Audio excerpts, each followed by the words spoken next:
the backwoods night. Red lights cutting through the pine in flight. Bigfoot stomping with his youngling beard. Whispers of tales that ain't too clear. UFOs buzzing solo through the haze. Howling banshees set the forest ablaze.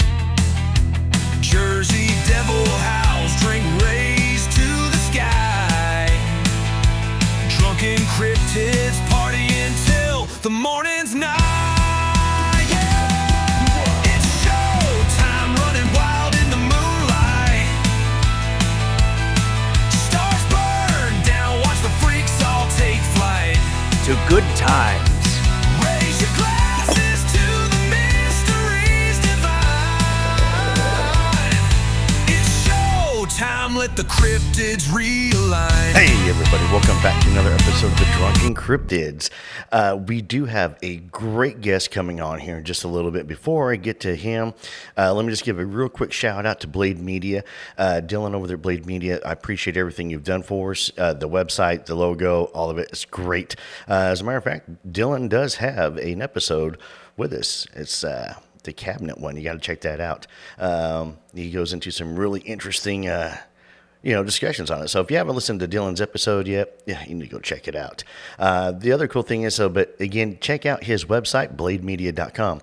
I am going to be speaking at the Ohio Bigfoot Jamboree 2 this October 4th up in Ada, Ohio, and we are going to be at the Arkansas Paranormal Expo in Little Rock, Arkansas, October 26th, I believe. Double check the dates. Check the Facebook page. You guys will be updating everything on that one as well. But real quick, you guys, I do want to say thank you also to everybody that's been liking and sharing and supporting the show. I do see it. I do appreciate it all. It means the world to me. We're getting closer and closer to our goals, and we're slowly growing. And, that's a good way to slowly grow. That means your roots are firmly planted. And I do believe here at the Drunken Cryptids, we've got some good roots being planted and put in place. So shout out to my team. I appreciate that, you guys. You guys know who you are on that one. But let's get to our guest tonight. So I am extremely excited to bring him on. Gary Wayne, he is the author of the Genesis 6 Conspiracy, How Secret Societies and the Descendants of Giants, and the Genesis Conspiracy Part 2, How Understanding Prehistory and Giants Helps to Define End-Time Prophecy. Now, these are long-winded titles, I'll tell you that, but let me tell you something. The books are absolutely full of knowledge and information. Gary Wayne has spent over 40 years of researching, going through ancient biblical texts, going through original translations, breaking down what is in the Old Testament and what it means with the Nephilim, the giants. I have been a huge fan of Mr. Wayne for a number of years when I first heard him on the Confessionals podcast. Great guy, super friendly, nice guy. You guys, you're going to really enjoy this episode. I can tell you right now, his books are available on Amazon. That's where I got mine at. I got the first one. I'm still going through it. And when I finish with that one, I'm going to definitely order the second one. Me and Mr. Wayne, we have ourselves a wonderful conversation. This episode does run a little over 2 hours, so I do highly recommend you just sit back, relax. It's showtime. Thank you so very much, Mr. Wayne, for coming on the show this evening. I do appreciate it, and I understand you're extremely busy, so taking the time out and talking with me is an honor. It really is. Well, it's my pleasure to be here with you, and so excited about, some of the things that we might talk about tonight, and really looking forward to, if people aren't familiar with who I am, introducing myself to your audience and maybe getting into some things that they haven't really thought about before. Well, that's how I was introduced to you, in all honesty, there were certain paths that I had started going down in my life and my own personal research. And then I heard you on the Confessionals, and I was blown away. And I couldn't get enough. I ended up ordering I ordered the first book, the Genesis 6 Conspiracy. And I've heard other people interview you talk to you. It's like, it's really big. It's really kind of hard. It's written like a doctor. And it's really not. The references and how you have the book laid out and how you can go jump the page to a section, how you have it set up is perfect. It's where you don't have to try and read it in one setting. If you're curious about a passage, you can go into the back, pull it up, look, and then go to the page that you've written, that you talked about it, and you jump right to it. Yeah, and in writing book one, I was always trying to wrestle in my mind, is this going to be too big? Should it be split up? And I wrote it in a way that, the publishers would have their option to say, hey, this is too big. Why don't we do it? I set it up. You could do it in literally 2 books, 3 books, or 5 books, depending on the size of the book that they wanted to produce. But each of the 2 publishers I worked with on it, because the first one ended up going bankrupt, and I'd go find another publisher.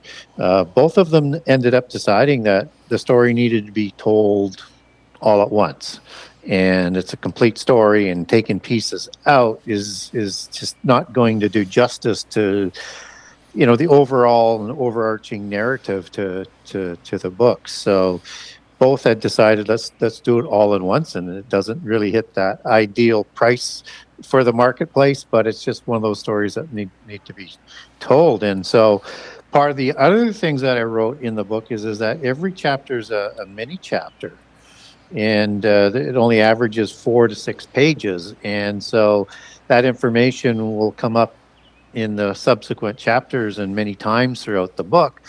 But you only have to read 1 chapter at a time if you want, and it's not that long on most of the chapters. And so a lot of people also like the way it's written is because they're mini stories. And a lot of people I don't like to read it in order.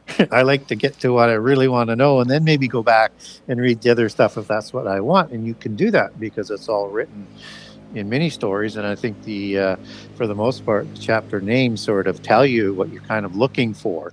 But it will have you wanting to go back through the book to get, okay, what were the other things that were building up to how this fits into the piece of the puzzle? No, and you did a great job, because the layout that you worked, how you set it up, and the references that you put in there. And I definitely enjoy how you jump right to the Bible. This passage here states this, and this is where I got this from, and this is where it goes into. So before we get any further into this, tell everybody real quick, because they already heard in the intro about you, but what inspired you to go down this path?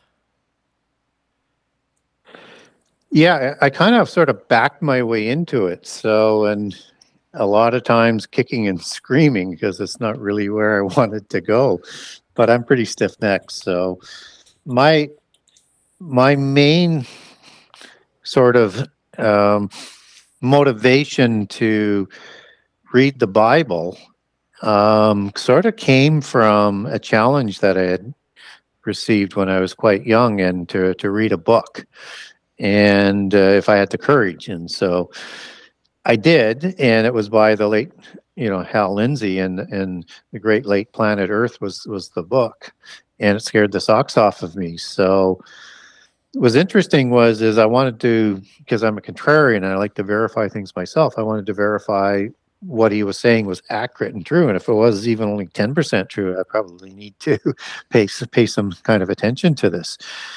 And so the only way you can do that is you have to really dig into the Bible. And so, I had to map all the prophecy narratives in the Bible.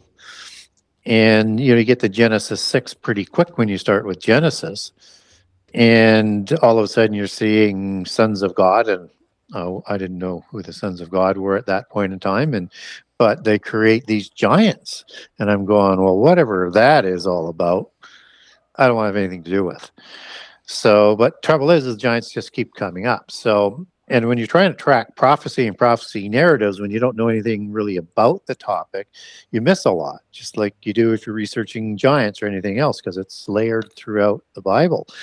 And so every time I was going through, I was seeing more and more connections to prophecy, and putting those down in the files. And at some point in time, I said, I need to put this stuff down about demons and giants and fallen angels and how they connect, in the end time with the Book of Revelation. And that was really also kind of nagging at me because when I was young, as a child growing up and into the teens, I was a huge history buff and I was a mythology buff.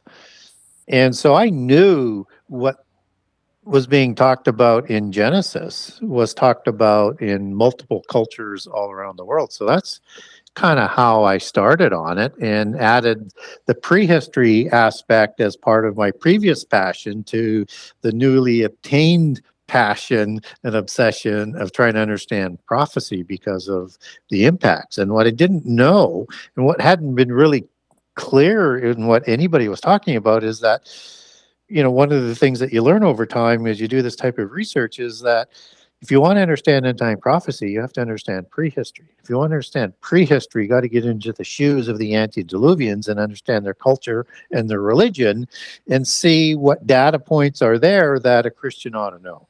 And so that's sort of how I came about it. And then I decided, I don't have a university education. I'm not a doctor. I'm not a minister. I'm not a theologian.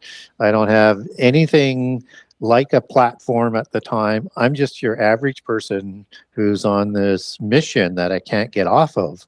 And every time I get off of it, because I think it's absolutely crazy stuff, I don't have any peace. And it's like this sort of voice that's calling out in the wilderness or in the bushes or the trees, and I can't really get my hand around what it is, but it's calling me back to continue the research. And so that's the process of how I got to book 1. And book 2 I said I would never write because I didn't want to be redundant, but I struck a nerve with Christians, and they were seeing things. A lot of Christians didn't like book 1 because it wasn't enough about the Bible. But what I was trying to show in book 1 was how the Bible intersects with the worldwide testimony, and that they're talking about the same sets of events in prehistory and in prophecy, but through a polytheist lens and through the universities and locations like that through a secular lens, supposedly, and the monotheist lens that the Bible is tracking it through. So they're talking about the same events, just different biases, if you will, for what they're recording.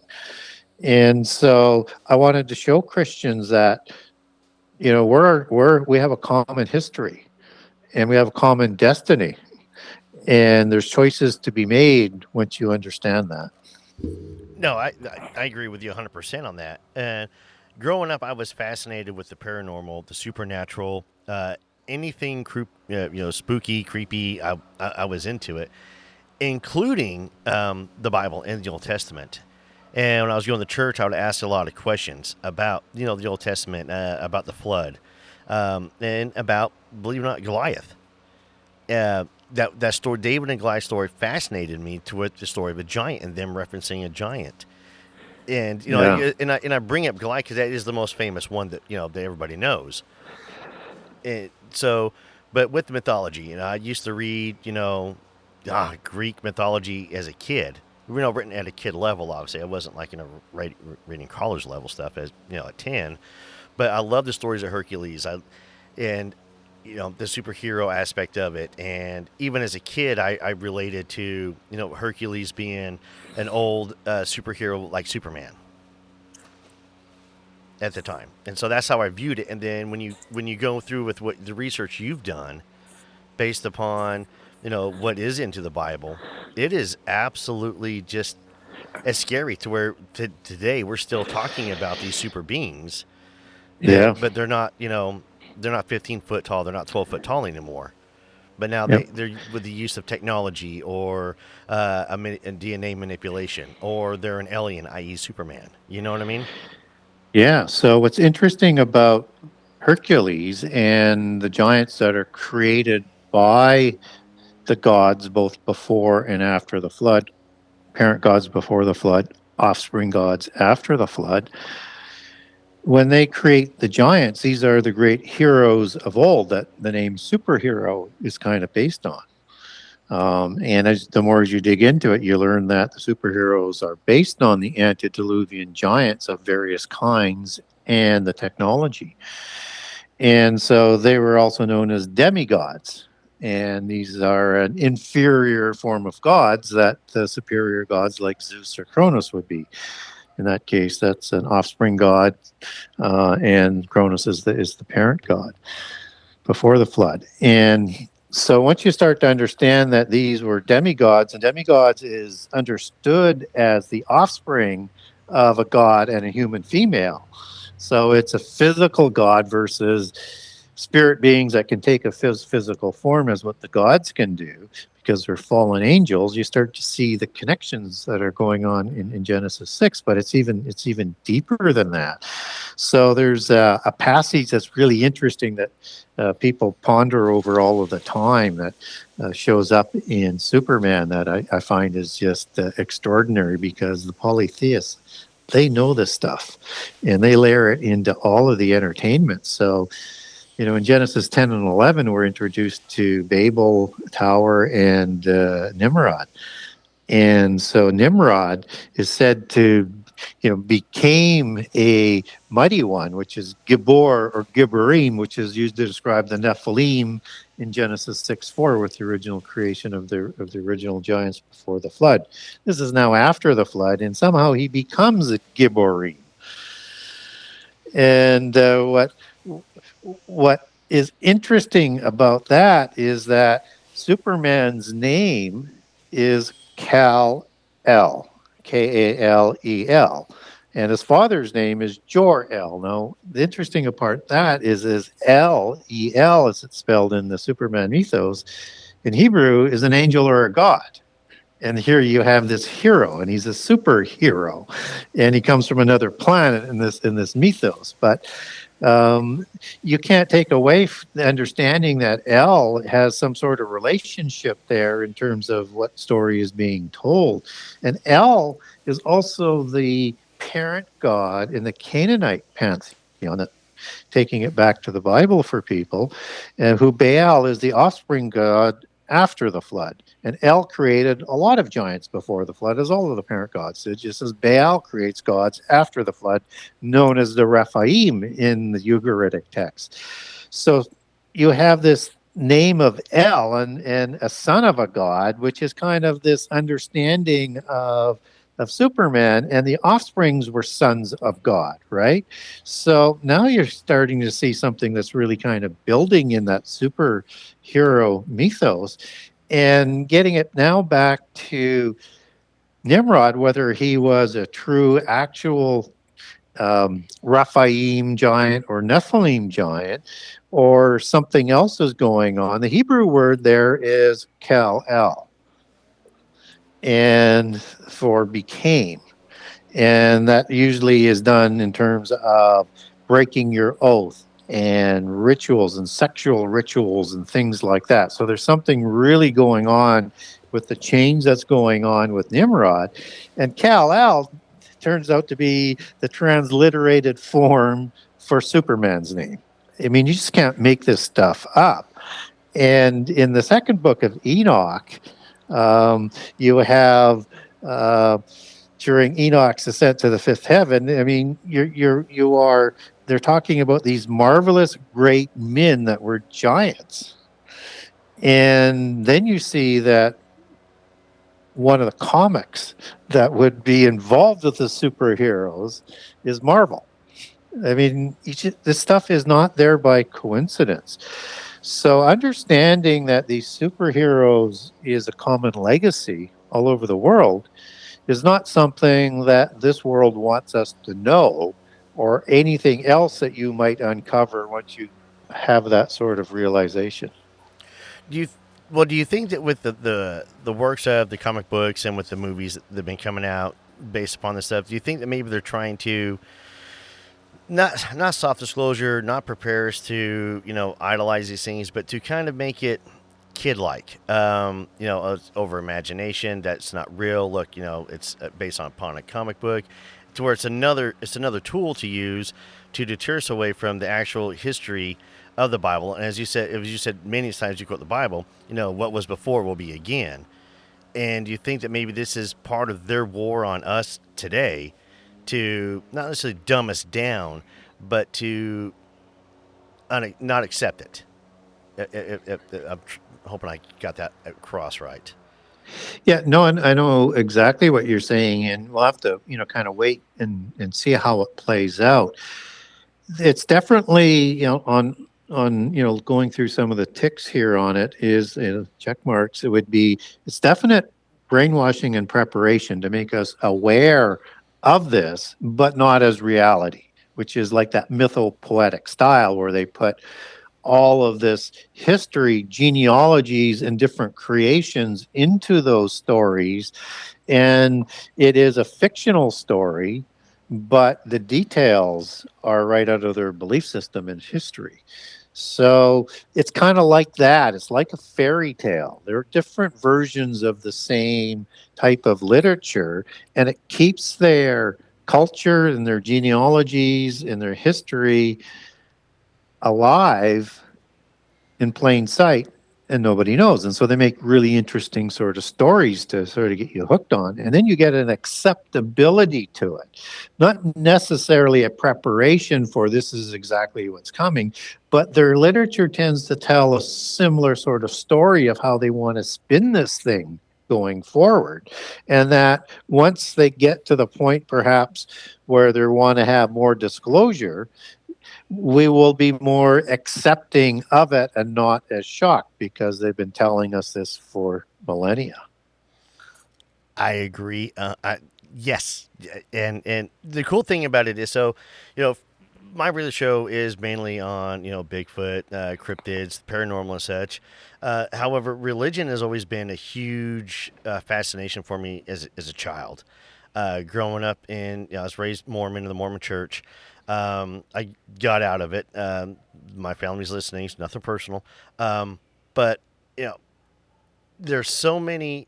I had so many questions as a child, and looking at what's going on in today's world with everything happening on the worldwide political scene, New World Order, what's taking place in Israel and Iran. I want to ask you about that here shortly.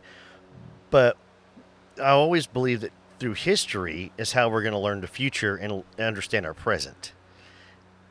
And you hit on so you mentioned genealogy earlier. You have done so much research and a deep dive into the Nephilim's bloodline, their genealogy, where they're coming from, where they've gone to. You tied in with the royal bloodlines of Europe in the West. You've tied into the Eastern as well, into the Eastern civilizations. So, Mike, I was curious. You hit on something, and you were discussing coat of arms, and I can't remember what show it was on. And you were discussing the symbolisms that the royals have on their coat of arms as a way to recognize each other on the battlefield, and a way for the Nephilim to recognize each other, that is marching towards them.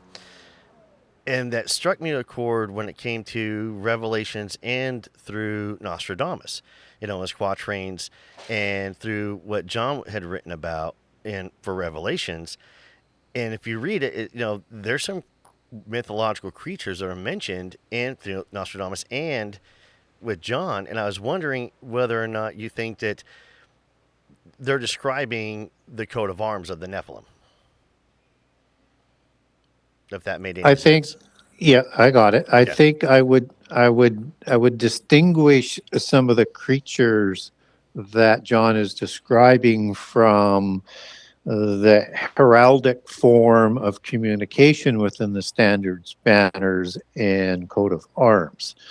But he is referring to things that would have been part of prehistory that are going to be coming back again. So maybe I'll just sort of work my way through that so that people can follow me. So standards and banners and coats of arms were created by the royals, and notice that word Royale, we have it transliterated as Al, just as Baal means Lord God.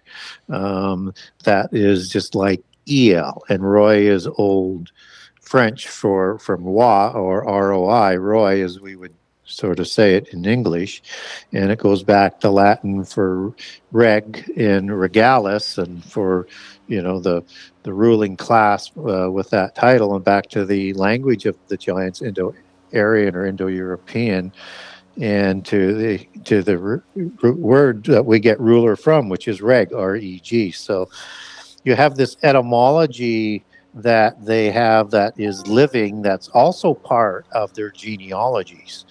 And we kind of swim in it, particularly in the English language.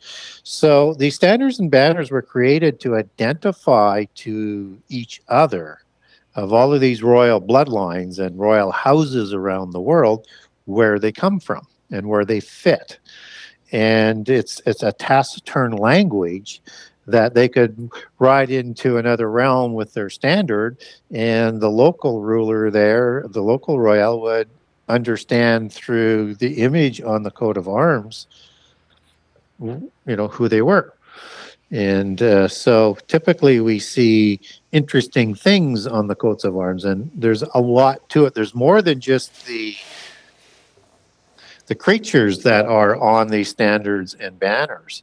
But the typical ones are like eagles, and sometimes you get a bear in there, but you get dragons, you get unicorns, and you get lions. Those are the main ones, but there are others, and there's other imagery that will distinguish from a warrior class of royal bloodline from a ruling class of royal bloodlines. And it's very, very, and I'm sure there's a whole bunch of other things. I'm one of these individuals that, looks at things and studies them, but I can only glean what you can do from the outside in.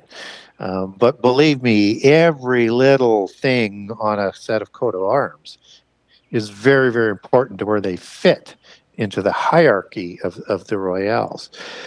So as we start to look at that, then when you understand that Nostradamus is a Rosicrucian, and the Rosicrucians are sort of the bottom level of the purebloods of the royales and the secret societies, and they populate the top half of the Rosicrucian society, and everything else is more pure and back to the original types of original families as you go through. Then you can understand that for him to be in a position that he is in society, to be able to do alchemy, to be a doctor, he is a royale. He is part of the bloodlines. He's just not a king at this point in time, right? He's not, right? But he's part of the hierarchy. And so when he is communicating to his own people, not to mundane humans as they would look at us. And it's kind of like Moses, who is educated in the mysteries at Heliopolis, and then is ostracized and converts back to his natural genealogy of a Hebrew to come back to the court. He can talk in their language, right? He understands it. He can communicate. All of the royales, all of the bloodlines, all of the nobility, all of the elim or the elites, elites that have their positions through genealogy, wealth, and education and things like that you would get elite defined by. And elite would be versus elim would be less pure. It would be diluted bloodlines, just as you have like the Hittites or the Amorites versus the Raphaim with the I-M male plural that denotes with the suffix a majestic genealogy back to the gods. And so I separate the I am from the pure blood of the original ones and the hybrids. And then like Israelites, for example, they're a knight as they're described in the Bible, but they're not a hybrid.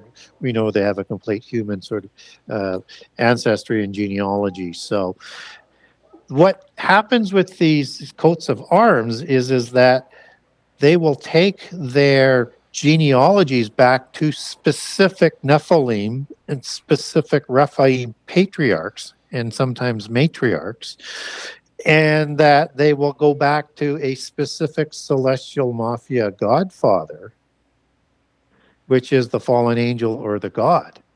So, for example, when we talked about Hercules, he is the son of Zeus and the female human Alcmene. And that is known as the Creta gens. And Creta, KRT, in the original Semitic for Crete, as it shows up in the Ugaritic Texts. And Zeus spent a lot of time on Crete. And so that Creta gens is the Zeus gens. And all of them have these genses they take back to specific patriarchs, both of the original patriarchal giant who started a one tribe or a series of tribes. In this case, with Hercules as the example, the Herculides bloodline. The Herculides bloodlines of the Gyges, meaning giant kings. And, Gog and Magog would be typical names of that bloodline who ruled over Assyria, Anatolia, Crete, southern Greece, and elsewhere. And multiple bloodlines. And those genealogies are tracked to this day. So when he's talking about these banners, he is referring to specific royal bloodlines. Now, what's going on with John is, if I understand what you're referencing, would be these creatures that show up in the Revelation 9 war. Right. And these are unbelievable things, and they're not helicopters, as what some people would say, but typically when they're talking about helicopters, that would have a more appropriate relationship to the fallen angels that are coming out, but they're not helicopters either. This is something different. This is in Revelation 9, not only do you get the fallen angels walking out, you get the worst of the terrible ones coming out. And if people aren't familiar with the terrible ones, the Eretim, these are the terrible ones that are talked about in Ezekiel 32 that did terrible things as mighty ones, as Gibborim, as they're described as mighty ones talking from the pit prison to another Gibborim, Rephaim Royal, the pharaoh of that time, Necho, and they're having a communication with them, and the El are in that pit prison as well. El is being an angel or a god. These are fallen angels in the pit prison for the crimes that they did, like creating the giants, creating the terrible ones. And so they come out, the terrible ones are coming out as well. So if one wants to classify Nimrod as one of the terrible ones, he's coming back out of that pit prison, one deduces as well. And so these are the ones that are going to need a physical body, and they're going to ride a DNA modified chimera type of horse. And so it's a horse and a rider that's amongst these 200 million that's described in that army. And so now we're into the chimera concept, and they're going to create what is understood biblically as an oikotarian.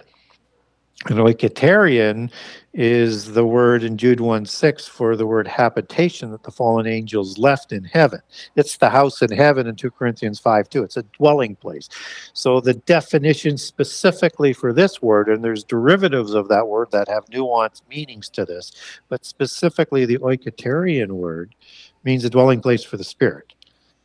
So when a giant is killed, his body does not go to sleep because it's a counterfeit spirit received from the fallen angels. It doesn't come from heaven. It doesn't come from God. And so it's not permitted to sleep like humans do, and their spirits go back to heaven in a sleep state when they die. And it's not permitted to go to heaven. So they're trying to do a couple of things. One is not to go to the pit prison, which is the ultimate that they don't want to do. And they don't want to be wandering spirits as devils or daemons, as that is the Greek word for it in the New Testament when Jesus is is depossessing people of evil spirits, unclean spirits, and devils, which is daemon, not diablos. That devil would normally be translated from, that Satan is described as, but a specific word that means, a demon, as we would understand it in English, and that is a disembodied spirit of a giant. So they're trying to get to their heaven, which is in Hades or Sheol or Arcata or the other world, and 1,000 other different names around the world. That's where their gods rule from. They're trying to get there to be with their gods. And so when we look at these chimera beings, they are a special Oikotarian that's created. Now, is that developed from DNA of different kinds of giants from the antediluvian epoch, as with the search that went on for Gilgamesh's tomb and DNA in the late teens of the century? And I have a link for people who want to get a hold of it. When Hillary Clinton's office was trying to get the information on the body chamber and body of Gilgamesh that was discovered. So it's a FOIA request that you go through to get it. But anyway, I was just about to mention that too. Is it, speaking of the giants and how they don't want to be passed on, with Gilgamesh and with the Hillary Clinton email, it seems like a lot of people just kind of blew that off. And nobody acknowledged it. And when it was released, I mean, my jaw hit the floor. Yeah, but it did surprise me. You do not. Yeah, no, it does surprise us, but it shouldn't. Right. But that's because we always want to give the benefit of the doubt, right? But somebody that high up is making a FOIA request for something this weird. It testifies to itself in its own veracity. And again, I have the FOIA request number that I keep. And so what you did with the information, we don't know. What the American government is doing with the information, we don't know. I mean, they either want to clone that DNA, or they're interested in what the burial chamber has for technology. Because not only were Rephaim giants able to heal themselves, the only way you could kill them is if you took their head off, which is what happened in the Goliath story after David sunk a stone into his forehead. Yep. And he wanted to make sure he was going to stay dead, because he could have repaired himself from that. But if you take the head, then they don't have time to repair themselves. And so the Rephaim in the Ugaritic Texts not only could heal themselves, but they could heal others. So they were gifted beings, not only warriors, but other gifts that were provided by the gods. In this case, the Baalim Council of Gods, who created the Rephaim.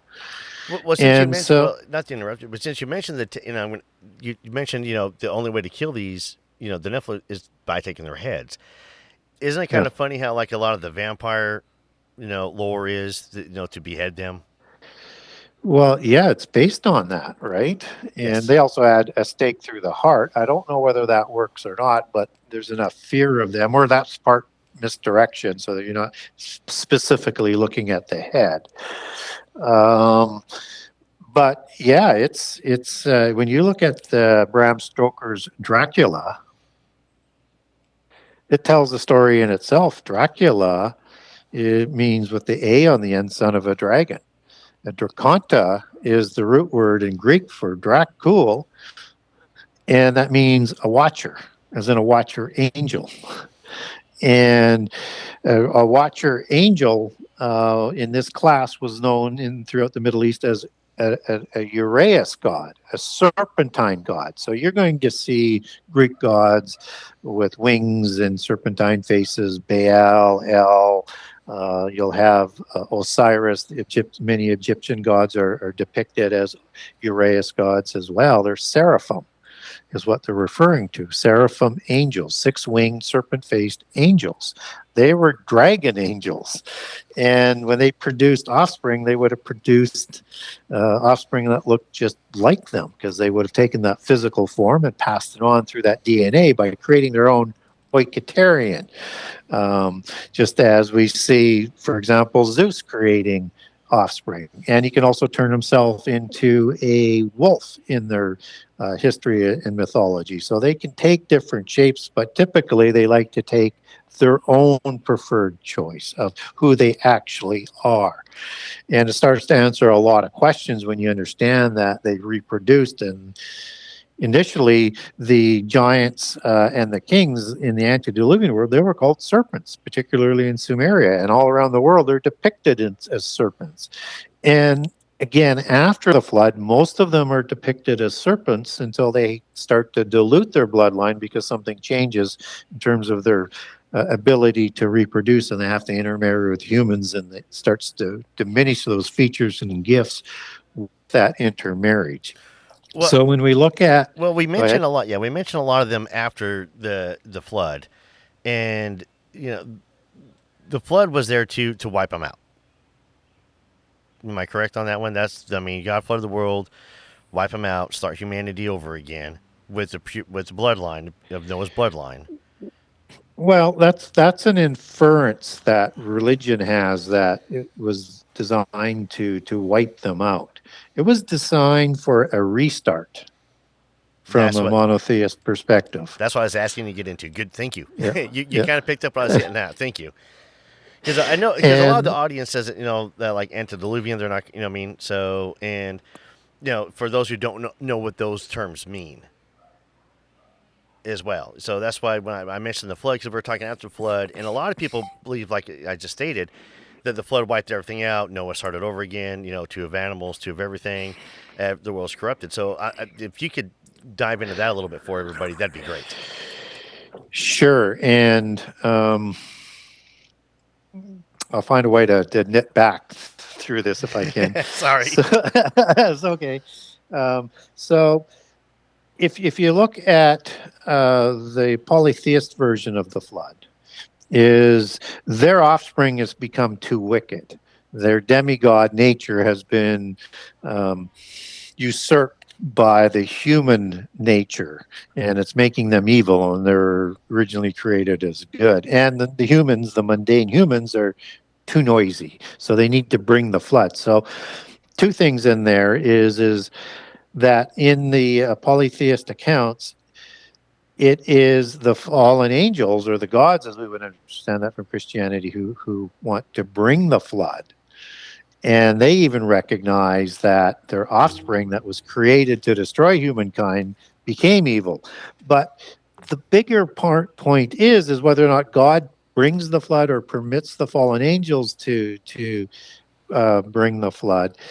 God is Alpha and Omega, the beginning and the end. So he knows exactly what the fallen angels are going to do.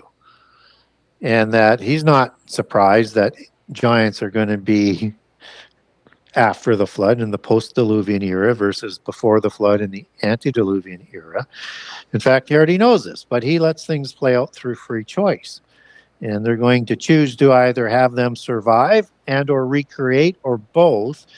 And there are other imaginative ways that people come up with on how the giants show up after the flood, but those are the two main ones that people tend to use. And so it's a restart, and it's to start again, because in the Bible, all those who would ever be in terms of humans had their names written in the book of life from before creation. And the giants are created to destroy humankind from reaching their destiny, which is to be raised up to be like angels and to be superior, or at least higher in rank to angels down the road. So they create the giants as their spiritual offspring to do their dirty work for them. And with the flood, it seems to be a intercession, and God is interceding on behalf of what is left of humanity that has not been corrupted, to start anew, so that all these names in the book of life can have an opportunity to leave the name in or have it blotted out. And so when we look at what does that word corruption mean, in the Bible says the whole earth was corrupt and all flesh was corrupt. That's the Hebrew word shakath, and it means to pervert, to ruin, to destroy. And all the flesh and everything on the earth, so all the animals, which are flesh, and all of the plant genomes were corrupted through DNA manipulation. And polytheism shows us numerous, almost uncountable examples throughout the different cultures of the world that there is an ability to have DNA manipulation, to have such creatures that they seem like it's complete fantasy, but yet they believe that the gods had the ability to do that and to provide a counterfeit spirit to make them live. And so there's this copulation aspect that is also part of that as well, whether it's sexual or semination, however you want to get there, but DNA manipulation. And the chimera animal has multiple types of animals in it. And it was unique. It was an animal that was able to attack the largest elephant after the flood and mammoth before the flood. Different sizes of giants before the flood and after the flood. The ones after the flood tend to be a little bit smaller. And that it was so sharp that it could kill one of those animals with a single gore. It had parts of a serpent on it. It had parts of a bird on it. It had parts of several different animals, and wasn't this cute little thing that was so playful it didn't get hear the calling to the ark. It wasn't called because it was a chimera. And these were the horses before the flood, and again shortly after the flood, that the giants rode into battle with, because it was the perfect biological, technological weapon for war for these demigods. And I think that's similar to what is happening in Revelation 9. And so the unicorn is also on the coat of arms. I was going to ask you about the unicorns. Yeah. So how does a single-horned horse end up as a genealogical basis for fallen angels on the coat of arms as a patriarchal celestial mafia godfather, as I like to say tongue-in-cheek, because of the oath that they swore. And it's and the mafia part obviously is the godfather, right? And it's a family thing, and you have to swear oaths. So it's very, very similar in its organizational structure with the oath-based system that the fallen angels introduced through their offspring into this world. And so when we look at how can this be that if I'm talking about this genealogical thing, and yet you have these chimera animals that are likely coming back in the end time? Well, it's an allegory as well. So with a unicorn in the standard unicorn mythos, without getting to the guts of what they're talking about, which means if you're hearing this in the same way I'm going to tell it, you're not ready for the other information, but I'm going to tell you the other information. So it is like the third eye. It is this horn or eye. So it's an allegory for the third eye, which the eye of Osiris and eye of Ra and all the other names for this eye, of this all-seeing eye. This is the avenue that the knowledge from heaven comes through, and from a specific watcher. And there's 4 different kinds of watchers. There are archangels that are in the presence of God. Watchers are in the presence of God. And there are seraphim watchers that we just mentioned, which are the serpent-faced ones. You have the cherubim, which has 4 faces. One is the face of a dark-haired, bearded individual. The other, another face is the face of a bull. The other is a face of a lion, and the fourth is of an eagle. And then you have the ophanim, which is the word for wheel, that's used interchangeably. Another word in Ezekiel 1, 3, and 10 for wheel. Gilgal is the actual wheel, but the being that's inside the wheels, that's the word ophan, and put the I am angelic plural for the majestic bloodline, as cherubim has on it. as seraphim has on it, but not as archangels have on it. And so you have these four groups of watchers. And so one of the watchers is the cherubim. And when you see a unicorn, you're dealing with the cherubim allegory. And it's this knowledge that was, and it's even talked about within the church fathers in the Bible, that there was a certain knowledge of God that was provided to the cherubim. And this is part of the knowledge that they're giving through these descendants into the world.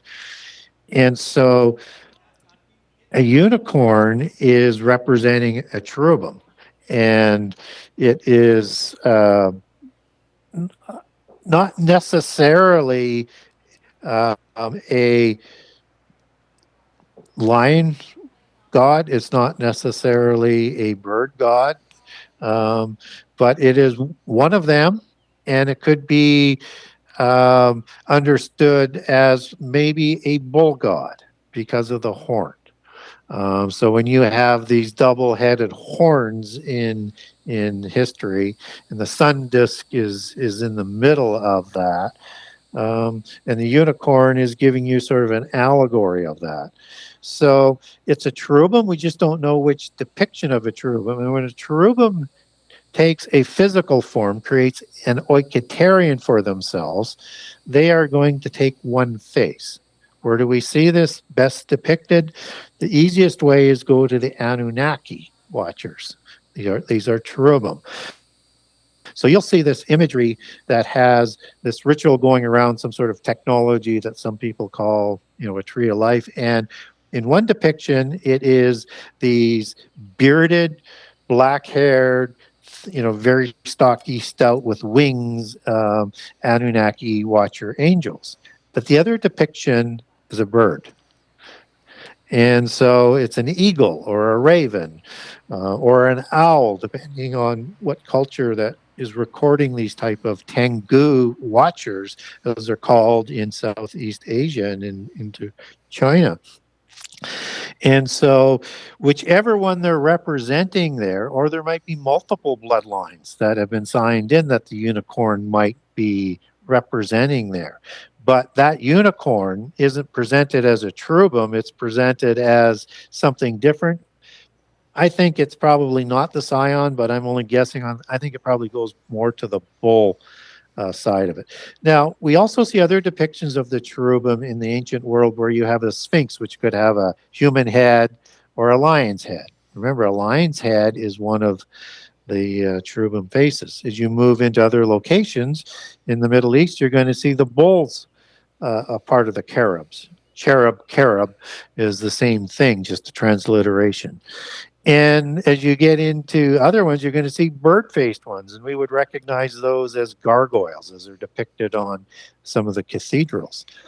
And many of these produced offspring that would have looked just like them. So, for example, Nergal, that's recorded in the Bible, is a lion-faced god. And he's worshipped by the Avim giants in the Bible. And so we get hints of this through the Bible, and we get the lion men of Moab and the lion-like men of Gad and Arioch, which means lion, like one of the giant kings in Genesis 14 in the War of Giants. So as we start to understand this genealogy, this is a specific angelic angel and allegorized as a cherubim. And in the Greek mythology, we get a terrific depiction of it, of the original chariots of gods that the alien mythos likes to use. You have these white horses pulling these chariots of Zeus and all the other gods. And the original depictions were horned horses, not with wings, not a Pegasus, but horned horses, which are these cherubim, which matches up to what the Bible says in the book of Psalms and in Ezekiel 1, 3, and 10, where the cherubim pulled the chariot of God, and the Ophanim were in the wheels. They're the kind of had a different function as the throne angels.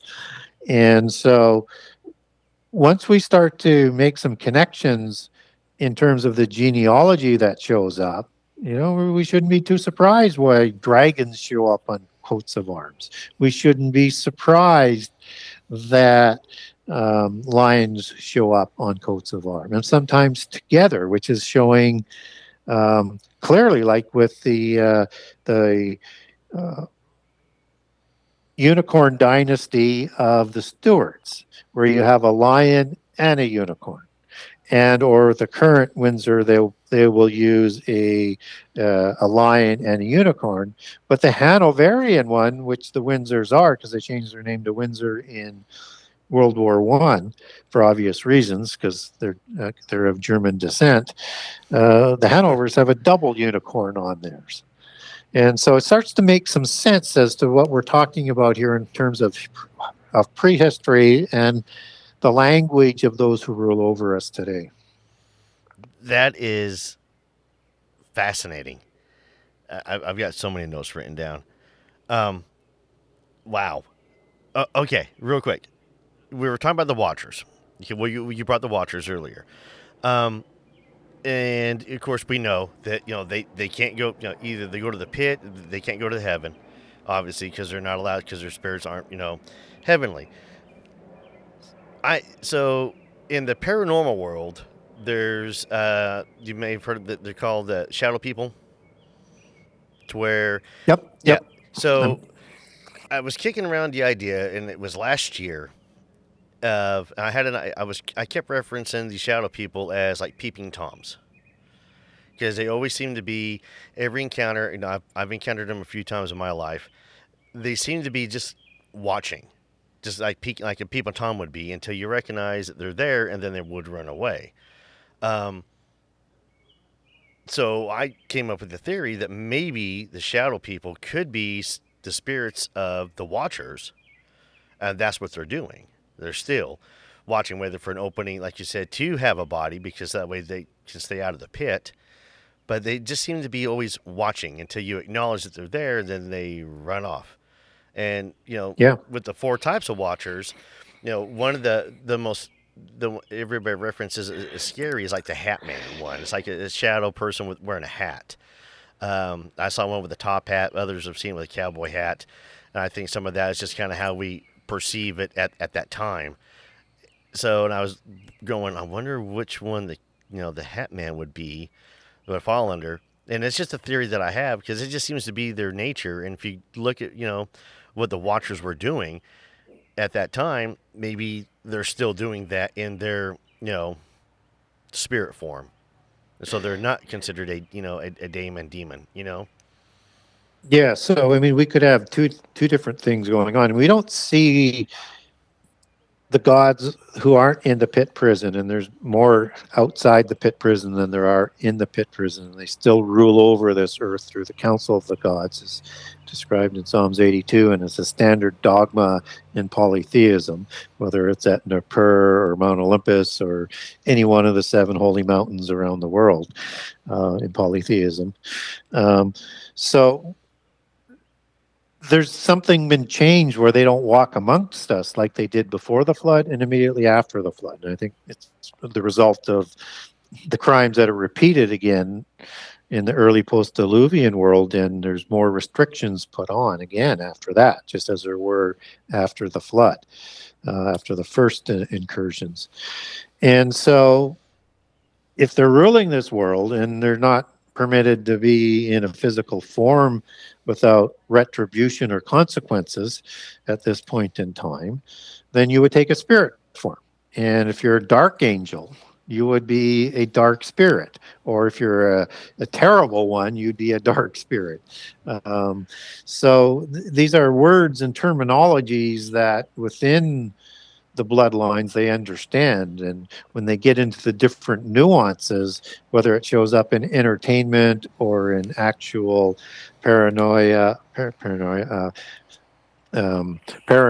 phenomena,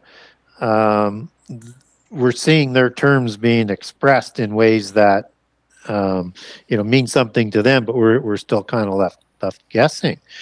But there's different types of creatures that they created. So there's many different forms, not just the warriors and the giants, but also the little people. And some of these things, in terms of like spying and things like that, some of the things that you were referencing, this is part of what the little people do. And they're created by the gods in all the different cultures around the world. It's a common legacy, like giants around the world, like pyramids, like the flood. And there's 3 different categories of these little ones all around the world. And they have um, the little people, which are the good-looking ones. And they're like neroids and sprites and mermaids and nymphs and sylphs and things like that.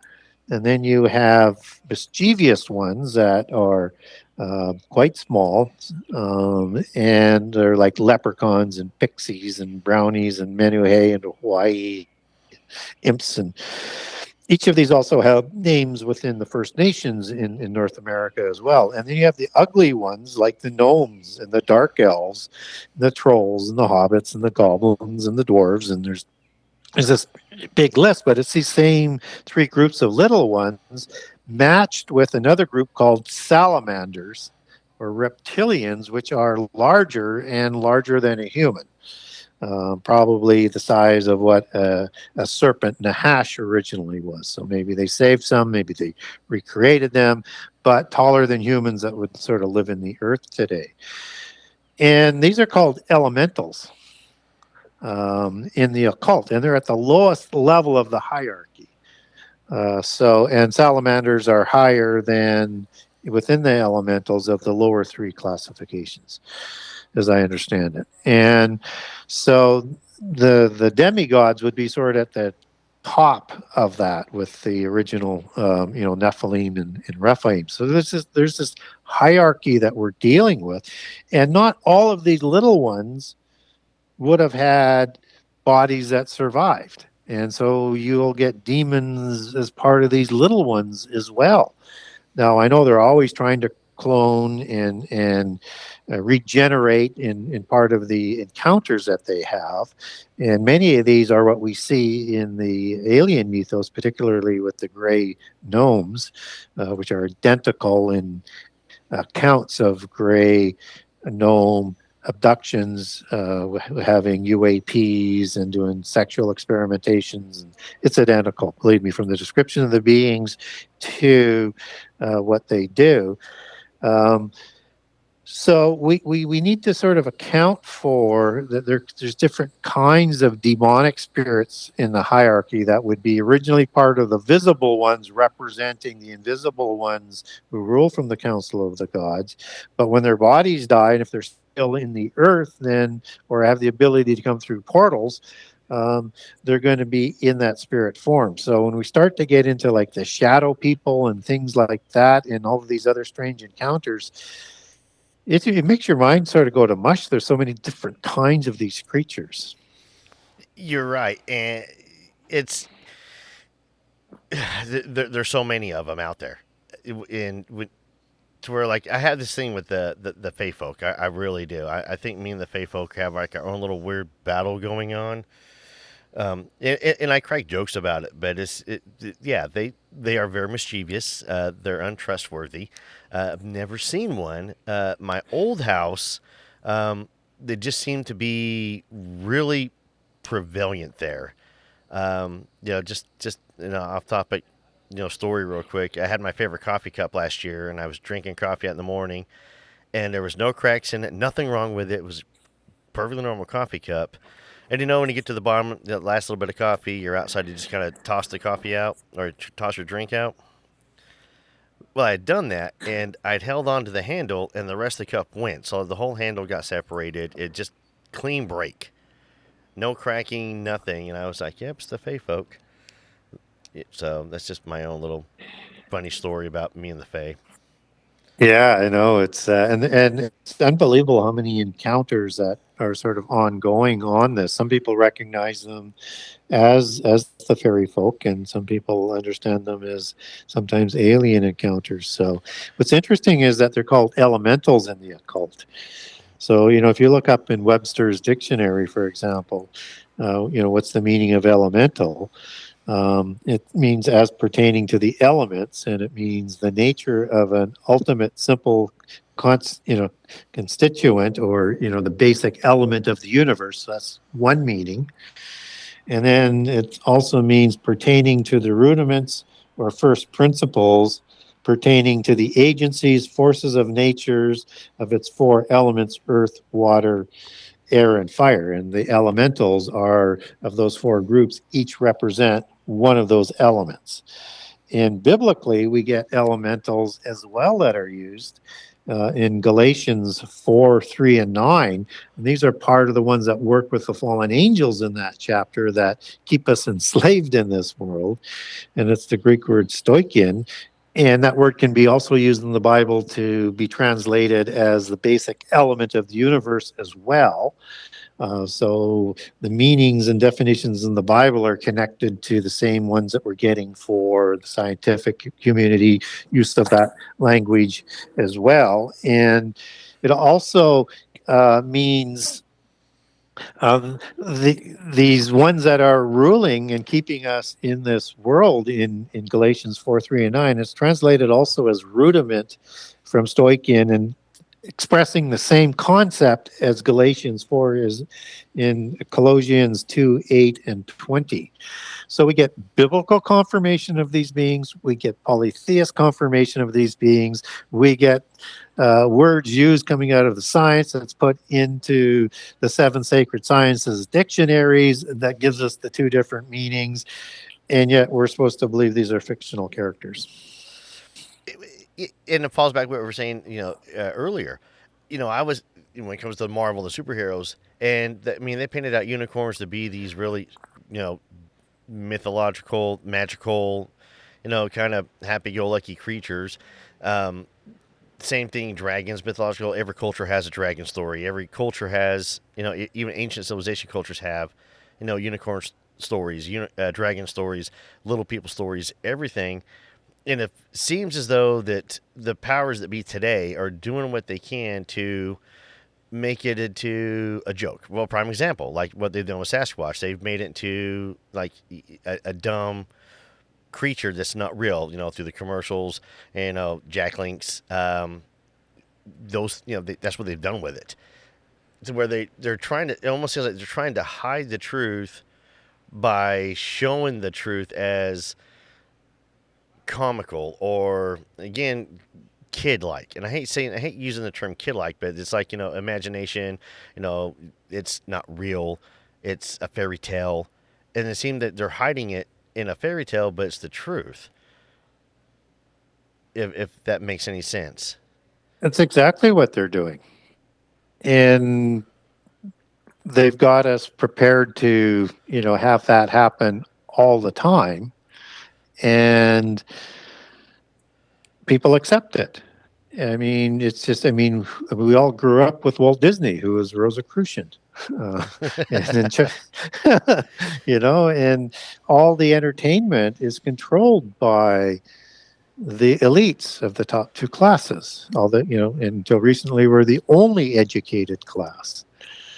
So, and people say, well, if there were these original sort of unicorn horses in the past, why don't we see them before? Well, you can make lots of reasons they're no longer needed because of the size of the giants, diluted and whatever, but we do have descendants of it according to the Royals. They are the Royal Lipizan horses, those white horses. I don't know if you remember in the 300 movies, and I think it was in the first one you had, I think it's Xerxes was the king, is depicted as this giant-like individual riding in this chariot, right? Yeah. Because they're emulating the gods, because they're the ones who received the divine right to rule from a specific patriarchal god, right? And so they're emulating their chariot of the gods because they look at themselves as the little gods on earth. And they have these large 6 white horses. That was standard by the Persians that did it. And there would be giants through the dark-haired Aryan line. And Achaemenian dynasty took their genealogies back to these dark-haired giants of southern Greece, and specifically according to historians like Herodotus and others. And so it's the Lipizan royal horses that are descendants of those today. And that's why these great white horses still have this mystique, and why the white horse was so prized by the elite down through the years, right? Because it represented that history to them. And originally it would have had a horn. So one deduces they've bred those out and bred them to the size, but they still have to have that royal status and that royal size. That makes a lot of sense. And just, again, back to, well, you're talking about Xerxes, he depicted himself as a god. Yeah, presented himself as a god. He was given, the ruling title by a lower G god. And you look at the pharaohs, that's how they portrayed themselves as well, as gods. And, that's that royal bloodline going through. And when you were talking about pyramids and such, I fully believe that the pyramids are way pre-flood, almost pre-Adam, and a lot of it, and the Sphinx as well. I look at that as being pre-Adam, to where part of the pre-Adam civilization that was here before. And I know I probably just threw people for a loop there, but it's and talking again about the main the mixes up of the pharaohs, of the Egyptian gods. So you have they found out that it's not I always get his name. I always get to this part and my brain goes bye when it comes to the jackal god. What was his name? Anubis? Yes, thank you, Anubis. I can never remember. If we were talking like at a coffee shop right now, I'd say Anubis. Yeah. But whenever I'm on a show, I'm like, oh, what's his name? What's his name? And I hate it when that happens. I did like a whole show on him last year, but they found out that it actually was not a jackal; it was actually a wolf. There was actually a wolf that went extinct, that was in Egypt, because they found mummified remains in some of the tombs. And when it comes to the pyramids, how they were saying that these were tombs. They've never found anybody in the pyramid. They have their own burial sites, the Valley of Kings. So it makes me wonder the battles that were taking place between the little g gods, the big gods, because even in the Ten Commandments, it states very clearly, "You shall worship none other than me." And that doesn't say that there are none other than me. He says, "You shall worship none other than me." And that's where I think a lot of people get confused on, and they take that passage in the wrong way. Like in my theory on, the Lord's name in vain, is we're not supposed to proclaim ourselves as a God, as the Lord. Yep. And is not as a curse word, but that's how they've made it to be today, to where a lot of this stuff has been changed so much that the real meaning of it is lost. So exactly, and with you being able to research is great. Yeah, and done by design, so that they can do what they want when they've reimagined the meaning, and then they can use the true meaning any way that they want thereafter. So, so all of the angels, they declared themselves as gods, right? And in the polytheist religions, there is one sort of chief god. And as the Gnostics or the secret societies of the royals in the West would say, is that Lucifer is the god that they worship, or the great architect of the universe, which we would understand from a Christian perspective as Satan, and degraded from whatever his name was. Likely Halel was one, but there'd be multiple. Gadrael might be another one that's in the Garden of Eden in the Book of Enoch, and the G representative of the name, and its connection and its name as Wall of God, or God's Wall, with masonry. So they like to layer all those sorts of things into that sort of imagery, but they have this hierarchy of the gods that's understood in polytheism. And there's 7 major ones that most people, aren't really all that aware of, but they know them when they get mentioned. they're kind of reminded through 3 different pantheons of the days of the week. But again, it's done in a way that people don't sort of put their fingers on that. But these are rivals, and they raise Satan up in polytheism to be the equal of God. And so it's not like they feel they are, polytheists feel that they are inferior, cannot win. They feel that they can win, or they can at least have this perpetual draw that goes on throughout the ages. So yeah, we have to be aware of those kinds of things. And what's interesting about Anubis that you were talking about is he, in Greek and Egyptian mythology and history, he was a prolific creator of beings.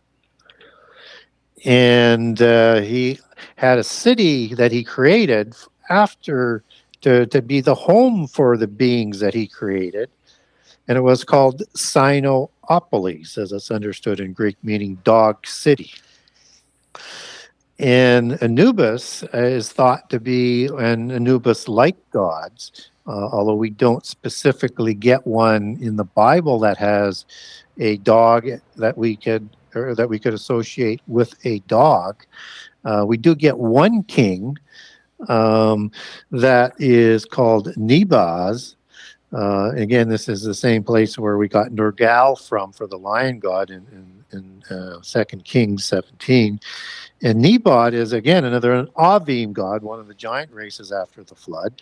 And Nebaz is defined as a barking god that was depicted with a dog's head.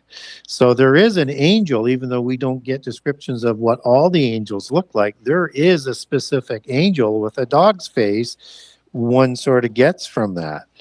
What's also rather stunning, and that, you look at all the different dog mythos stories and dog warriors and giants. That's not just in North Africa and Egypt, but it's also in India, and it's throughout many cultures around the world. But there's a Gnostic gospel, not a Christian gospel. It's called Pistis Sophia, and it shows different kinds of watchers that are in the pit prison. And it's called a dungeon there, and they're calling these the chastisement dungeons. This is book 4, chapter 126. And these chastisement dungeons hold these rulers, and one dungeon for each ruler. And, one has a crocodile's face. Well, we see these type of crocodile gods in Egypt, like Sobek, for example. You see one that has a cat's face or a lion's face. Well, that's like Mahis in Egypt, or as we said, Nergal in the Sumerian pantheon. And there's ones in each. But there's one that is called Archaeroch, which has a dog's face in that dungeon. And then there's a bull's face one in another dungeon. There's one with a boar's face, Boar, and one with a bear as well. One wonders whether or not the bear has some sort of connection to Bigfoot in terms of that type of creature. There's another one with a vulture's face or an eagle's face. And there's ones with serpent faces. So these are powerful angels, not all watchers, but other angels that because we don't get these other ones like with Anubis and the one with the bear's face and the boar's face as being part of the hierarchy of angels biblically, but we get angels that we get referred to in the New Testament. We don't get these ones referred to that I can detect in the Old Testament in Greek or in Hebrew, in translations from the Old Testament in Greek and Hebrew. And in the New Testament, we get like Dunamis, and we get Exousia, we get Icarus, we get names of angels, and more than these, Arche is another one, Cartachi is another one of this hierarchy of angels, but we don't get a description of them. So now I look at what Pistis Sophia is saying, and it's accurately describing how fallen angels will take a physical form in the physical universe with that individual face. And they match up with gods in the polytheist pantheon. And all of a sudden I'm saying, well, you know what? some of these other creatures that we can't get our heads around may have been created, if they're not a DNA manipulation, may have been some sort of offspring of another angel.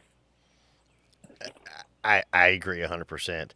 And with Anubis and the city that he did create is actually referenced in Egyptian history, protected the southern border into Egypt from the Ethiopians. And it's recorded of dog-headed soldiers from Anubis that would protect the southern border of Egypt. Yeah. And they were not as high up in the hierarchy. So they were more a warrior class. And so that's one of the reasons why we have warrior class coats of arms and governing royale class of coats of arms that we talked about earlier. What's interesting is when David was approaching Goliath, and he has this slingshot, and Goliath is, pretty upset. And he asked David if he is a dog. He says, "You think I'm a dog? Like, is it a dog warrior? I mean, this is a giant, right? I mean, that language is just sort of unbelievable." He says, "Like, you think I'm a lowly dog giant? No, I'm Goliath. I'm a dark-haired giant. I'm from the cherubic dark-haired giants." So it's interesting that a lot of the details in the Bible people sort of glance over. We don't get a lot though on it, but it's also interesting that some of the creations that Anubis made was also the sylph is thought to be a jackal, which would be associated with Anubis as well, which is part of the elementals. So it's another sort of data point that's in there. And in Southeast Asia, these watchers and these dogmen, they were created by the Tengu gods. And they also have Tengu warriors and priests. They're not with the dog face. That's a separate group of Tengu or watchers. And these ones are bird-faced warriors and are bird-faced monks. And you get the best descriptions of them that we have today. You can see pictures of and images where they still have statues of them is in Japan. Somebody Googles Tengu, you'll get a bunch of pictures up there. And in the Popul Vuh, you have the Xibalba, which is described as demigods that have an owl face. And they had a subdivision called the House of Camazotz, Camazotz. And if you Google that, you get a depiction of Batman's outfit. And Camazotz means, coming out of that Kishimaya language, was the House of the Bat. You just can't make this stuff up. No. And again, it says it as was before, will be again. And yeah, oh my gosh, there's so much to unpack. I love this. Because even in South America, they have the Jaguar warriors. So I mean, every culture is, which is funny. And then of course we're talking about dog-headed folks. Saint Christopher was a dog-headed person. Yeah. And once he was baptized, he was turned to a man. Yeah, supposedly. And supposedly, and so in the Roman version, they generally depict him as a man, but in the Eastern Orthodox tradition, he is depicted as a dog-headed individual. They show him with dog heads, right? And there's also an interesting sort of prayer that they have. And it's prayer 93 in the Greek Orthodox of St. Gregory's Nereg's Book of Lamentations for the Oriental Orthodox. And I'll just read a few lines of it because it gets to it pretty quick. It says, "The miraculous oil brings the blessing of light to the Jew and the Gentile, the Indian and the barbarian, the Scythian and the Greek, the cruel savage and the fearsome dog-headed giants." So, what's that doing in a Christian prayer? Well, again, it's like we were saying, it was being glossed over. It almost seems like Christians today don't want to acknowledge a lot of the Old Testament, or they look at the Old Testament almost as legends. Yeah. which is not even close. You know, and I do this debate a lot with a lot of folks, and I tell them, they didn't write in metaphors in the Old Testament. They wrote what they saw. I saw today the sun rose and sun set. Goliath was a giant guy who was about 9 feet tall, about 3 feet wide, and this little guy David hit him with a stone and chopped his head off. That's not a metaphor for overcoming an obstacle. Because nothing in the story of David, meeting Goliath up there, trying on the armor, beheading Goliath, none of that. And then there's even more after that, to where David does join forces with some other giant, and they go after his Goliath's family. Yeah, and it seems to be glossed over. And they look at this. Well, these are legends. This isn't what they were really meaning to say. Yeah. It's interesting. There was a series that came out last winter on David and Goliath's story. I think it was more about David, but the Goliath story was in the first season. And he's described quite accurately there. Some of the other details are, they're doing some artistic license on, but that was quite accurate. And he was a dark-haired giant. And the actual size that is provided to us in the KJV and other Bibles is 6 cubits in a span. And most of these giants, and particularly in the Philistine Pentapolis, were giant kings. And so Ashish is the one who kind of replaces Goliath, which is why if they do another season on this, Ashish will take him in because he becomes king, I think, because Goliath is killed. And David's taken 5 stones. He doesn't know whether he has to kill the 4 brothers of the giants or the 4 other kings. But he's got 5 smooth stones in case he has to take 5 heads that day. And so the size that he's described as is 6 cubits in a span. And as Josephus says in his accountings, when you're talking about the giants, you use a royal cubit versus a standard cubit. Difference is 18 inches to 21 inches. So using a royal cubit, he's going to be 11 feet 3 inches. It's going to be 9 feet 9 inches on a standard cubit. And he's described as stout. As giants, they're all described as stout. And so that means as stout. Now, what does stout mean? It doesn't mean fat. It means wide, strong, powerful. Stout is a description of giants as it's described in the Old Testament. Details in the Old Testament are very descriptive if we take the time to understand the meaning of what's going on there. And so Og's bed, which predates Goliath by about 400 years, was 9 cubits wide, or 9 cubits long and 4 cubits wide. And he's described as stout as well. And he's the standard for us to use in terms of height to width ratio for the most part. And at least of the Rephaim giants versus these other dark-haired giants. There's just different breeds of giants. And lion ones are different, and all the other ones are different as well. Just make sure I stay consistent with what we're talking about here. And so he's the king of Ashtaroth and Edrei. So he's a royal king, King Og. And that his word Og is more or less a title for king, but Og, as you take that back to its Hebrew, OWG root is rooted in Ug, which is UWG, which means round. So he's round and tall, right? And to fit in that bed, 9 cubits is 16 feet long. So he's going to be anywhere from 12 to 15 feet tall. So bigger than Goliath. And his bed is 7 feet wide, and he's going to fit into that. So place him at 4 to 6 feet wide just to place him in there. He's a much bigger giant. And he is a red-haired giant versus this dark-haired giant that was diluted a little bit more downstream. Gilgamesh in the Ugaritic texts, in the Sumerian texts, in the Akkadian texts, they have some different transliterated names for Gilgamesh, but it's the same giant and the same story.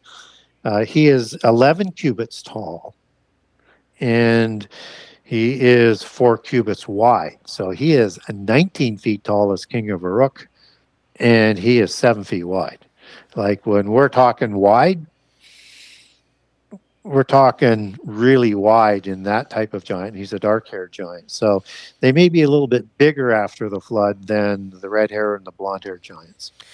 Okay, I'm glad you just mentioned the blonde hair and the red hair giants because you've been referencing the dark hair giants. So for the audience that doesn't know, the difference, between the three is I'm glad you brought that up because the reason why the stating that it was a brown haired, dark haired giant is really significant. Yeah. So Rephaim have red hair, Horim have red hair, Amalekim and Anakim in the Bible have blonde hair. I won't go through all the different tribes, but you get that. Both of those are present, and they're of a similar variety versus these dark-haired giants that are in, as we talked about earlier, in Sumeria, in Syria, in Anatolia, southern Greece, and like in the islands as well, like Crete and Minoa. It's so fascinating. I love this stuff. I've been, like I said, fascinated with everything since I was a kid, and unlike you, I didn't know where to begin. So having you and like you said, you for some reason this is what you're supposed to do, and when you try and get away from it, you're called back to it, and maybe that God is working through you in some way to get the true message out. Yeah, I mean, I would be remiss to say that I think that it is, but I do feel that what I'm doing is to get information out there in a broad area to help people connect dots. So, and hopefully it's helping people to understand the world we live in better. Where we came from, why we're here today, and what's going to happen. Well, I can tell you with the first book, I haven't got the second book yet, and I know you've got, I think another one you're dropping about unicorns. Well, unicorns are in it. Yeah, unicorns will be in book two. Are in book two. Oh, so. they are in book two. Okay, so Yeah. that might. Then, and I do think though this was a strong calling for you to get people to connect the dots. I know it connected a lot of dots for me. Answered so many questions, and again, by answering one question, it seems there's like three more to open up. And it always works that way, yeah. And it's fascinating to where, I mean, I was, even when I was started in the military, I was constantly researching. I was researching, Islam. I was researching Hindu, Christianity, everything I could get my hands on. I was digging into it. But, I do know where you are pushing on that. We're going on an hour and a half. I could do this for another hour and a half. But so modern time right now, let's get into some of the prophecy stuff. I'll wrap up with that. And let me get your take on your research and kind of hinted a little bit of getting prophecy when I was talking about like Nostradamus and John for Revelations.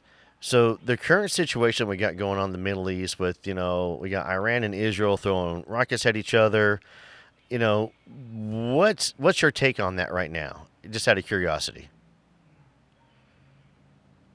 And if people are familiar with Nostradamus's work, and yes, I know it's very obscure and there's different opinions on it, but that's the language that the royals speak in. So you have to try and decipher it. But sort of the consistent sort of thing has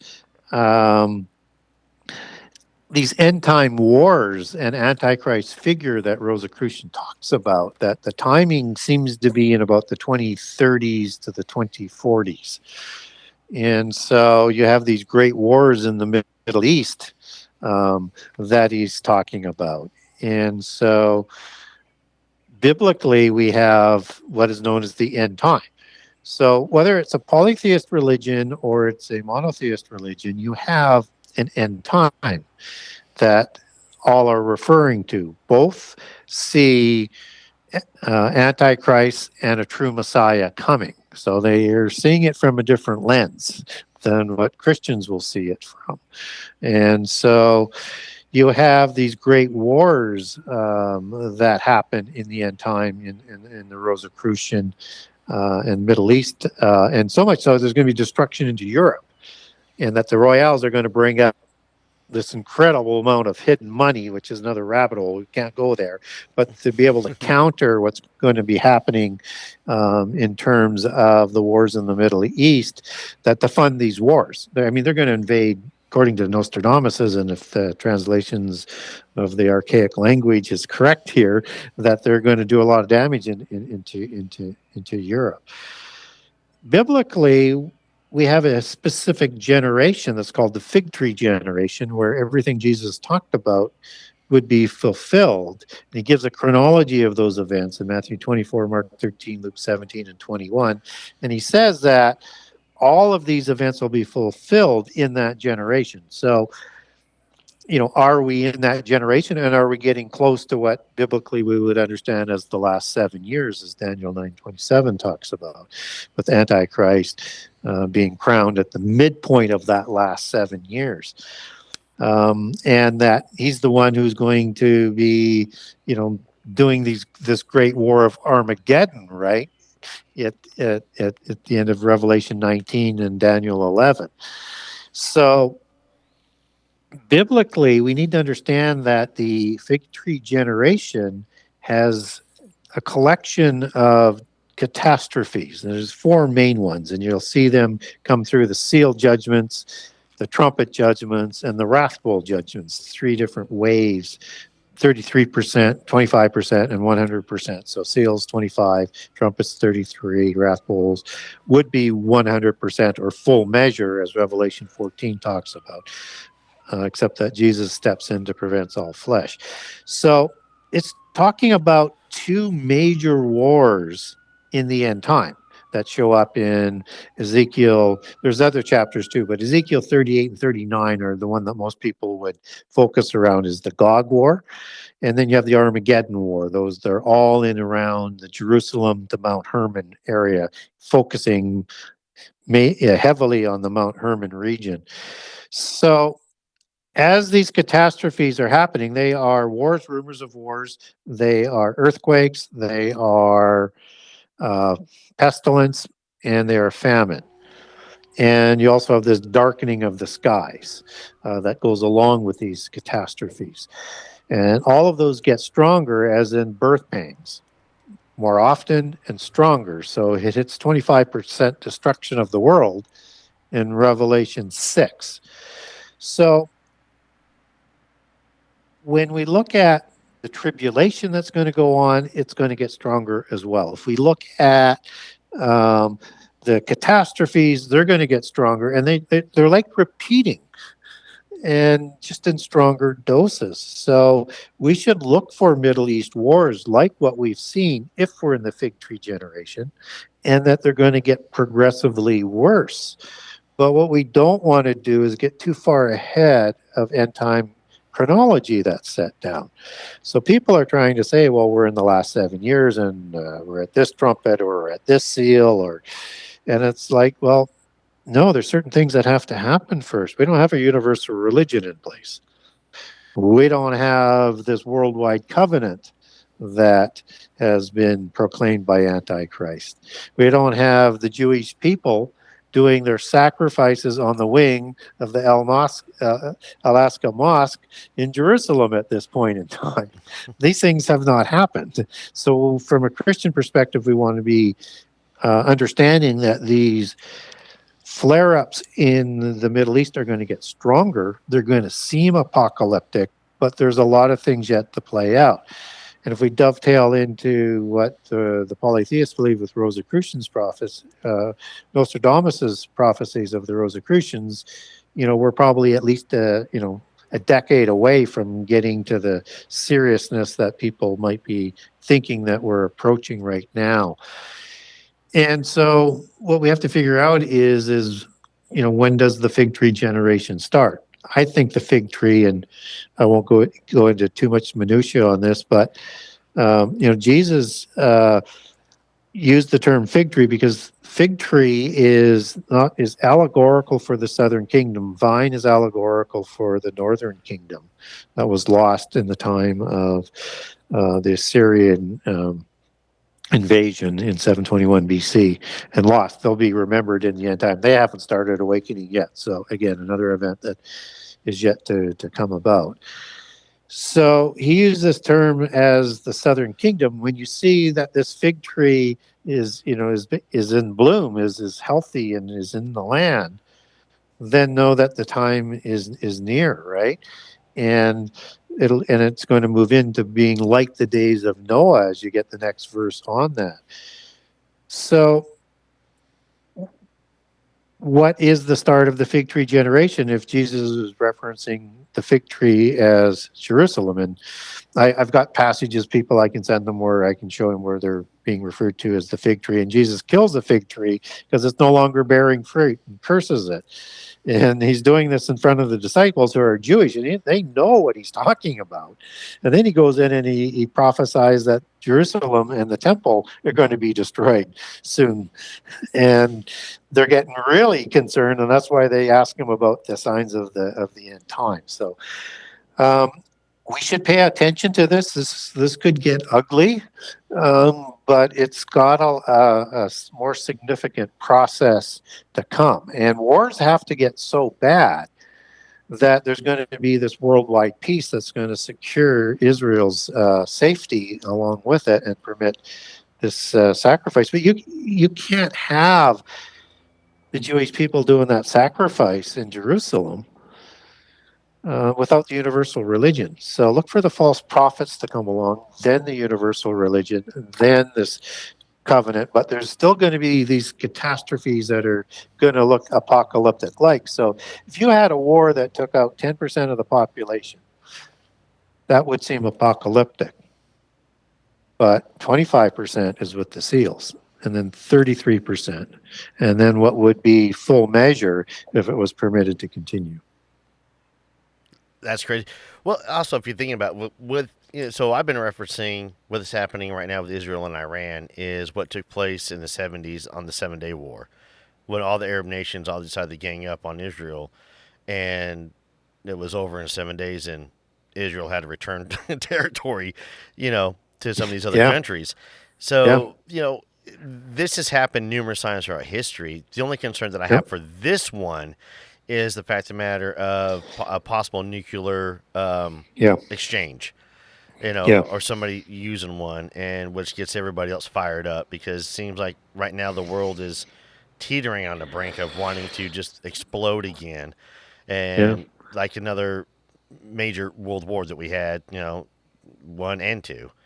So I'm not saying this is World War III, but I'm saying it just almost feels like, with what China's doing right now, with what Russia's doing over in Ukraine, which we could do a whole show on that one with Putin. I already know.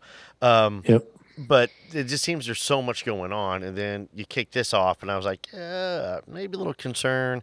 But again, too, is that Russia's always just seemed to, not Russia, but Israel always seems to come out on top, no matter what gets thrown at them. Yeah, they they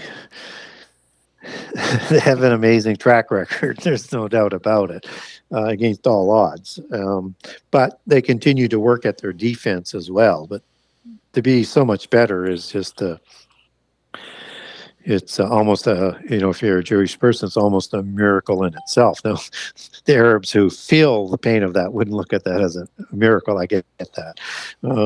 But it's hard to explain, and yet it continues, because even in the Gog War that happens just before the midpoint of the last 7 years, this is going to be the largest army ever raised. It's going to kill 1/3 of the people in the world.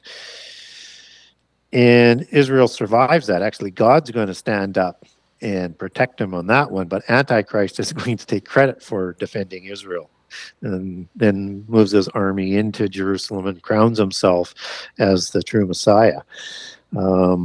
So this process of them amazingly surviving from a Jewish and or Christian perspective is expected by us as being one of those two parties, to continue, that we're going to see these apocalyptic like things and these amazing ways Israel tends to maintain, but never really grows an empire.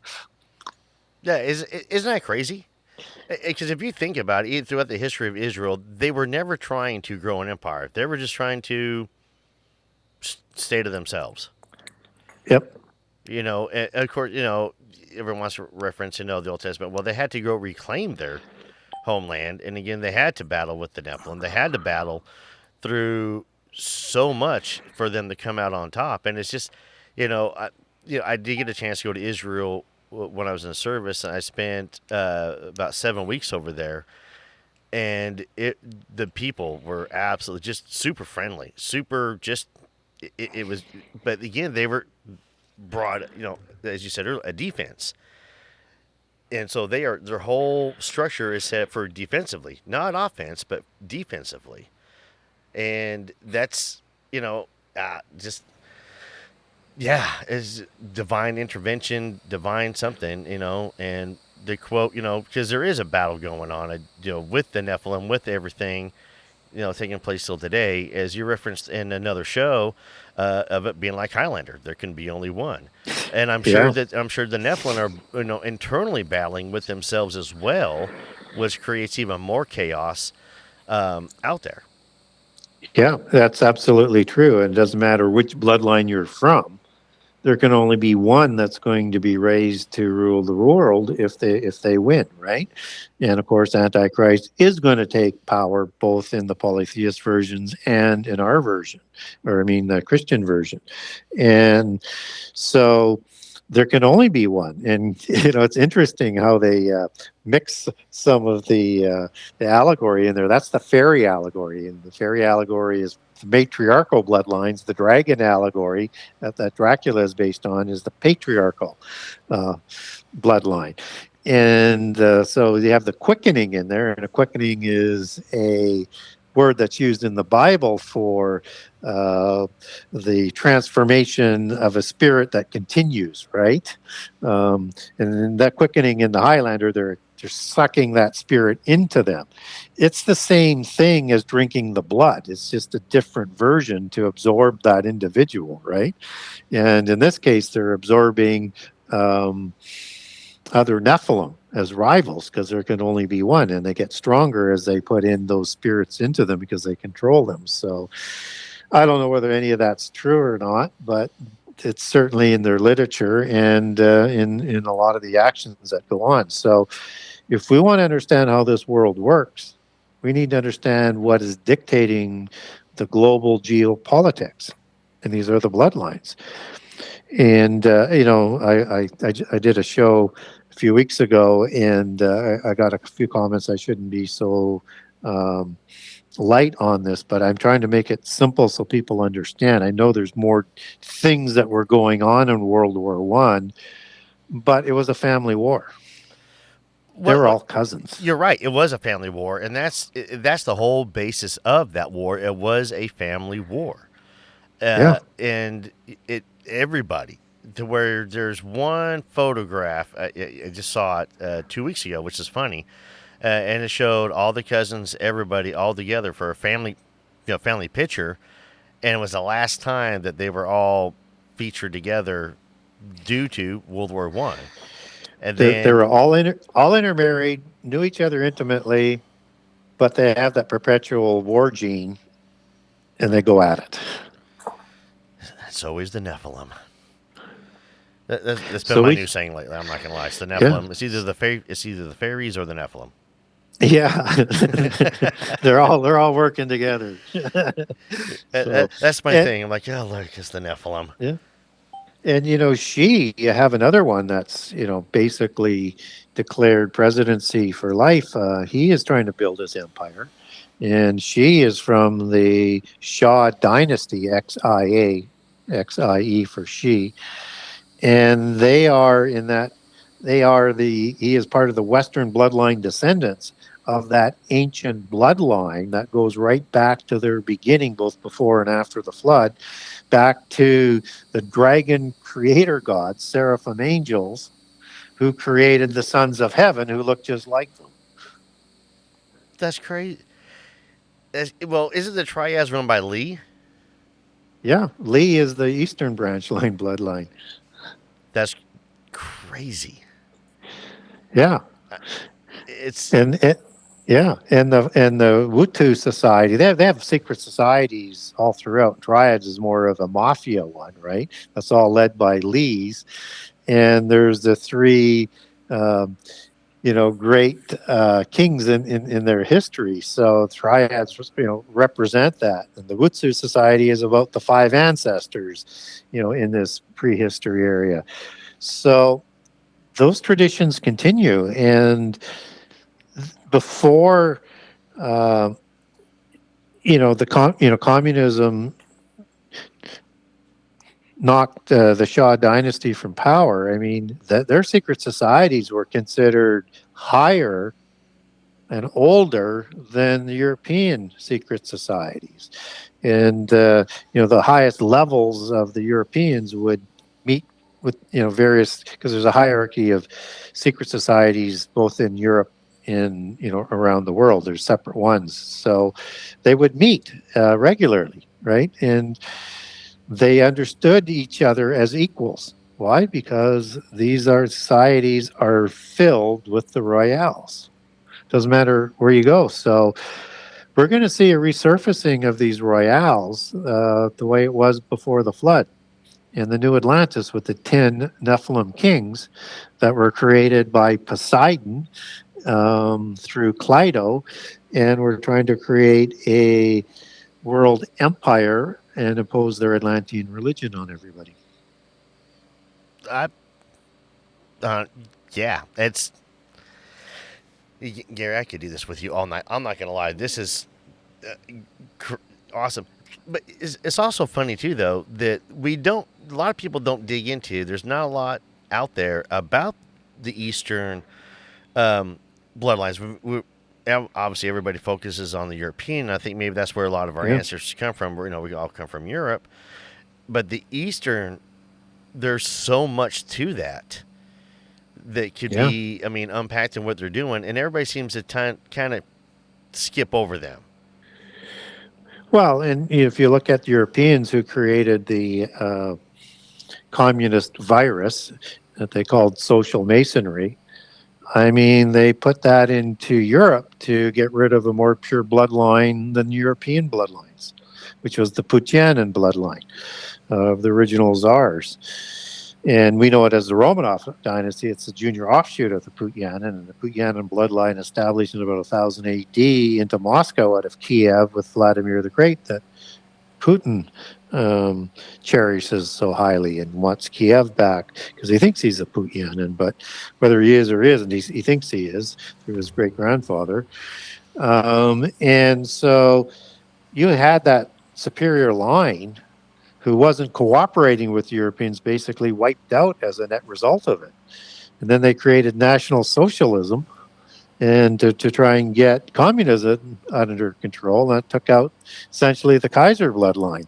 And you have that communism that was again sent to China, and it took down the Shah bloodline. I mean, when we're talking about ruthless rivals playing this geopolitical chessboard game, they're deadly serious, and they know only one bloodline can rule the world from their belief system. So let me ask you this: so where does that put over here, the West? North America. With Mexico, the United States, and Canada.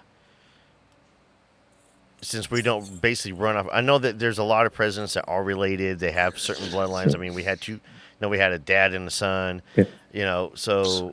Yep. So understand it this way, from an ancient way of the world in the Council of the Gods and polytheism, and with the royales, 70 nations ruled over by 70 gods. And then as you create a branch country, as the world expands and population after the flood, expands throughout the world, you set up new countries. But the country that seeded that country is part of that original realm of that original nation. So if you look at then how does Mexico fit in? Well, that's kind of a Spanish Bourbon bloodline, right?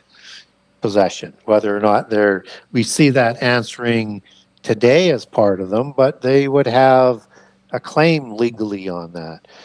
Even though the U.S. won the War of Independence, I'll tell you that the Windsor Hanovers, they still look at that as part of their realm.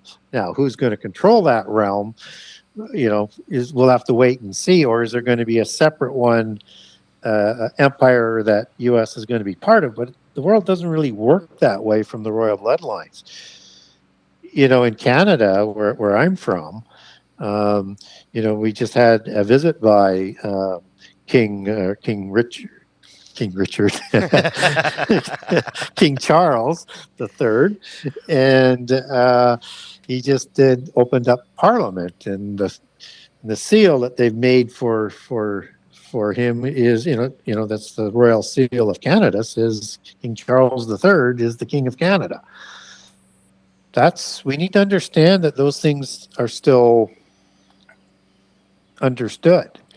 And so when Xi is trying to build his dynasty, he's looking at all of the Southeast Asian countries that were started by the Li bloodline. And he wants to put those back into his empire. So we have some things that are shaking the world up where it would be hard to believe that maybe Canada, US, Great Britain, Australia, New Zealand might become one of their own groups based on a bloodline. I always thought maybe England would stay with Europe and the US would have their own with Canada, US, and Mexico. But then you see Brexit leaving the European mix. And I think you'll probably see, a rise of the Anjou bloodline back into France, and you'll see a Central European bloodline, for the Austrians and the Germans, and Gomer, as it would show up in Ezekiel 38, sort of split into another group down the road. And it takes tectonic shifts to make these things happen, but we kind of see it. I mean, we're in the middle of what looks to be really messy, that could turn out very messy for Canada and the US in terms of what we're going through. But at the same time, there's negotiations going on between Canada, the US, Canada, Britain, and the US to set up a larger military and economic relationship. So I was hoping Trump might slow things down. He might be speeding it up, and in ways that you couldn't really imagine before. Yeah, that's kind of my take on that as well. And it's funny, mentioning, obviously, the UK, Canada, and the United States. There always seems to be some sort of partnership, some sort of an alliance. Americans won our independence, however, and then Canada, that's where the War 1812 invaded through. But since then, it seems like there seems to be an agreement, an unspoken kind of an alliance, to where the U.S. and Britain and Canada just seems to work hand in hand, and with Australia as well, which is on all the way on the other side of the planet. But if you think about it strategically, having Australia over there makes sense because that gives you that foothold over there. King Charles talks once a week to the Prime Minister of England, once a month to the Prime Minister of Canada. I'm not sure it's once a month with the other Commonwealth nations, but he's quite active behind the scenes. I'm not saying he has conversations with the U.S. at this point in time, but it's interesting that he summoned Trump back to London to see him again. I don't think he'll do that till he has a better hand in front of him. But it's very interesting and intriguing to watch right now. It's fascinating, to where I had to step out of U.S. politics because it just got too one-sided, if that makes sense. And so now my focus is now on geopolitics, and which is, when I was in the service is when I started dabbling with it, but then I had to step out because I was like, okay, they're going to send me wherever they want to, and I don't have a choice. But I wanted to understand why I was going to, said country. But with the again, with the U.S., Canada, and the U.K., it always seems like we're going to kind of shake our fists at each other, and then we're shaking hands behind the closed door. Yeah. Going, it looks like we got them. And I Yeah. don't know whether or not that's to keep the rest of the world, or maybe it is the bloodlines. Because I have to have this belief that, what the Nephilim doing, what they're doing through the bloodlines, there has to be a good guy somewhere besides Israel. And whether it is the U.S., U.K., or Canada, Australia, or, Finland. I'm just throwing that out there. But, there has to Well, be a good guy. There has to be some sort of, because there is, there can be only one. Let the Nephilim deal it out. But I think on our end, like there's two Enochs. We got yep. the good Enoch, we got the bad Enoch, and a lot of people don't Yep. understand that. And Yep. you have to be careful on which Enoch you're going to read, because you can, be taken down a rabbit hole with that. Yep. And it can get very, very confusing too, because within polytheism, they have white hats and dark hats. They have white magic and black magic.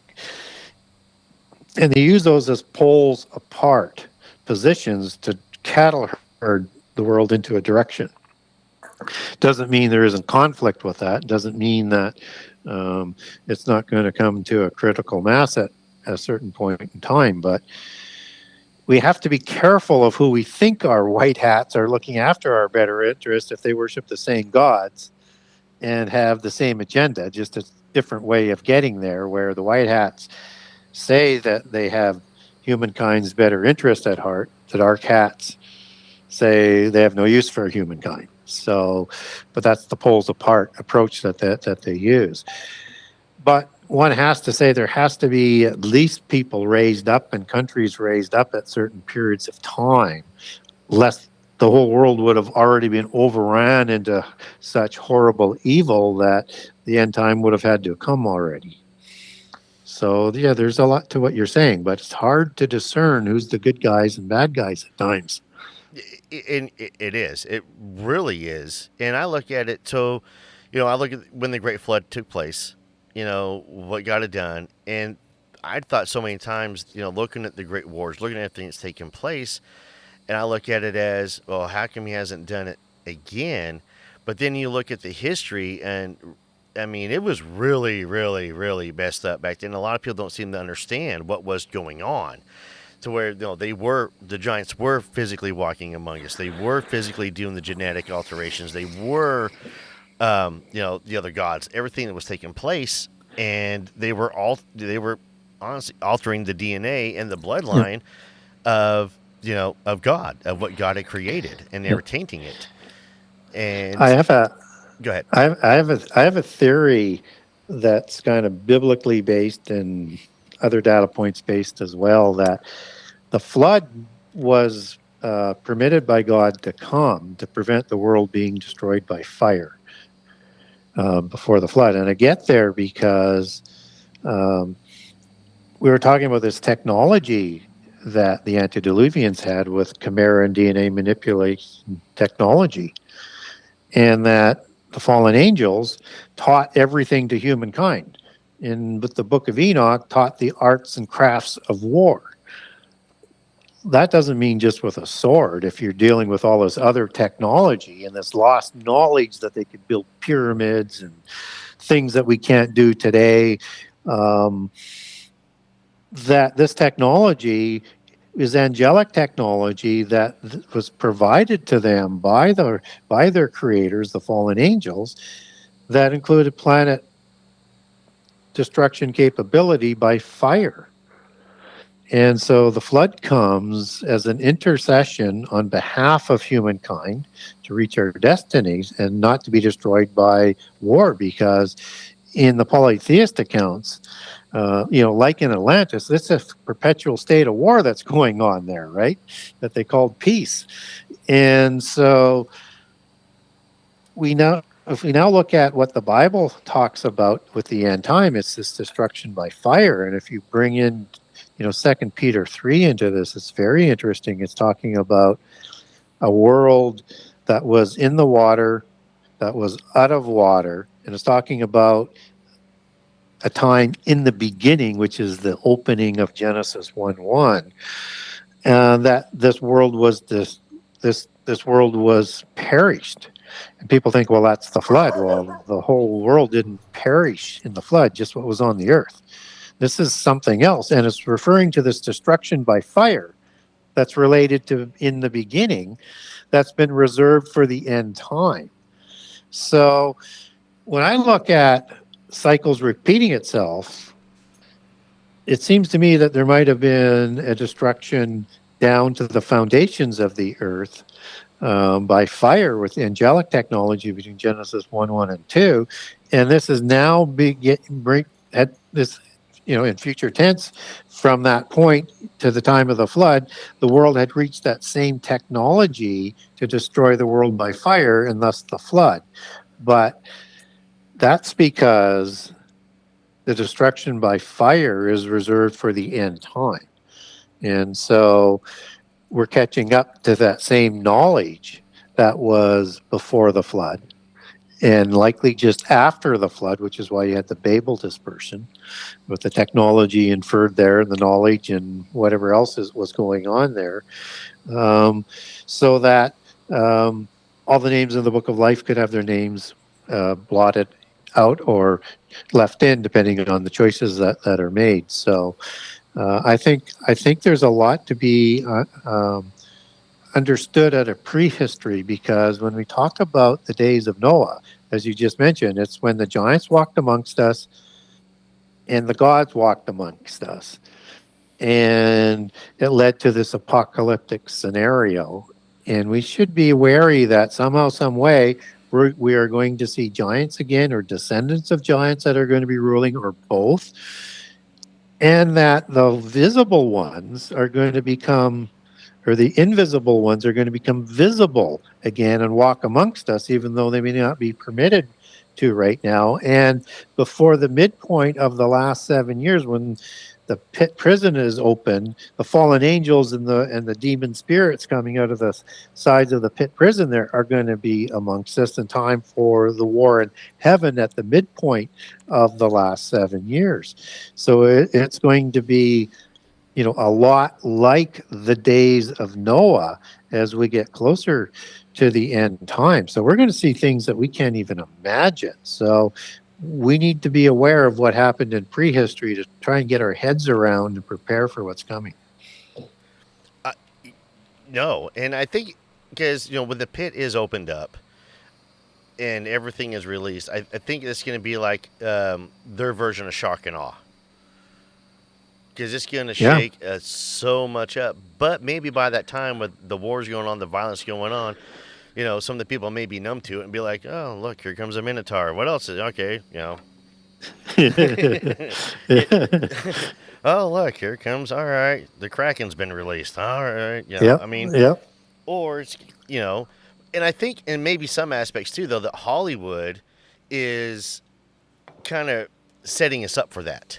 Through movies like the Pacific Rim, the Godzilla movies are coming out that they're doing right now. Godzilla, King Kong, Inner Earth, having these giant beasts and everything that are around, and maybe that is some soft disclosure, to where when it does happen, we're like, oh, okay, giant ape. Well, all right, we've seen everything else. I mean, oh, look, flying dragons. But it's. And by doing this being a hobby of mine and a passion of mine, not only with the cryptids and the paranormal, because you can't do cryptids and paranormal without doing into the Bible. And I'm a bigger fan of the Old Testament because of the history side of it. And I was a history buff as a kid, and still am a history buff. I mean, if there's historical stuff, I'm watching it. I'm trying to soak up as much as I can. Excuse me. But I think that with it's. Yeah, it's going to be crazy out there.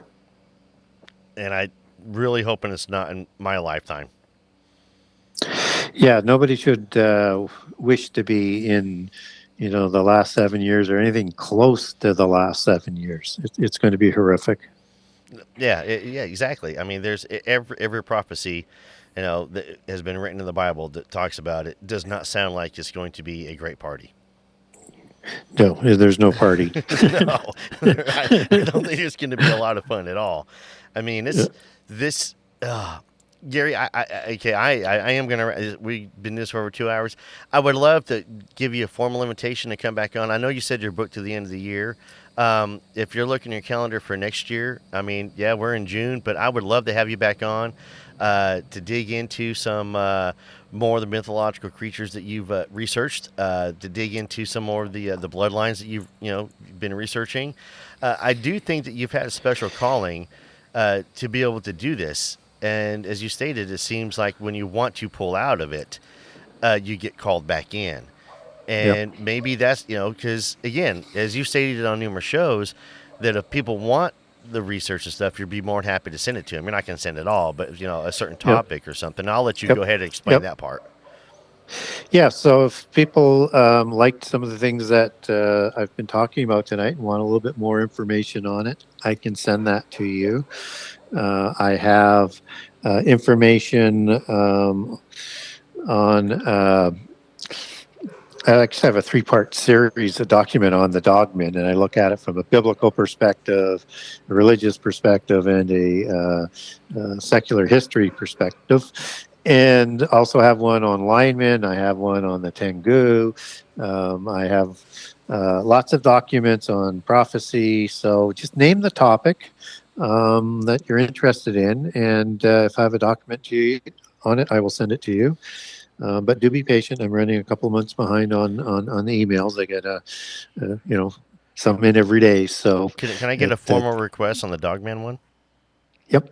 Sweet. I will send it to you. You're awesome, because the Dogman, and the reason why the Dogman is fascinating to me is because it's taking the lead right now over in the cryptid community with more sightings, and I do think that there's a lot to it that we're not being revealed. I interviewed. I'm sure you're familiar with the Land Between the Lakes incident that took place in the 80s down here in the States. Yep. With the family, we found a survivor.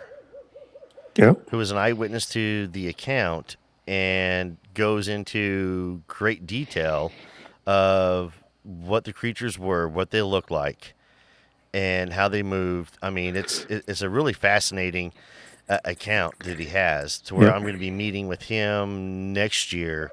We're going to film a little documentary. He's going to take us through the steps out there. But the Dogman thing for me is fascinating. Yeah, and that they were originally giant size too. Maybe not as large. We don't know. Pliny confirmed Herodotus' account on a size of dogmen and as being 8 cubits tall. Whoa. So that's in the post-Diluvian giant size range of Achilles and King Og, and even taller than what Goliath was. So I don't know whether there's different classifications of the dog warriors and giants, but those are some historical accounts that just sort of makes your eyes bug out when you think about it. So. And it does. I mean, because Bigfoot is my passion, but for this stuff, I'm actually going on an investigation next weekend here locally. And I look at Bigfoot as kind of its own separate. Of course, my opinion on a Bigfoot changes every day, but I do think that that how we're humans, and there's dogs and there's cats. I think that Sasquatch is its own separate species. That is. Part of the natural order of our world. But Dogman, on the other hand, I think is not. I think that does come from all the way back, to way before pre-flood and pre-Adam, because there's too many accounts through history and in the Bible discussing it.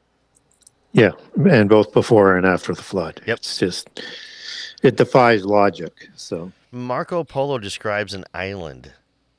Mm-hmm. Of the island of Dogmen. Yep. And it's crazy. It's absolutely crazy. It's where, even like we mentioned earlier, St. Christopher came from Syria. The area outside of Syria is where he came from. So, but real quick, tell everybody where they can find you. Oh, sorry. Go ahead. So,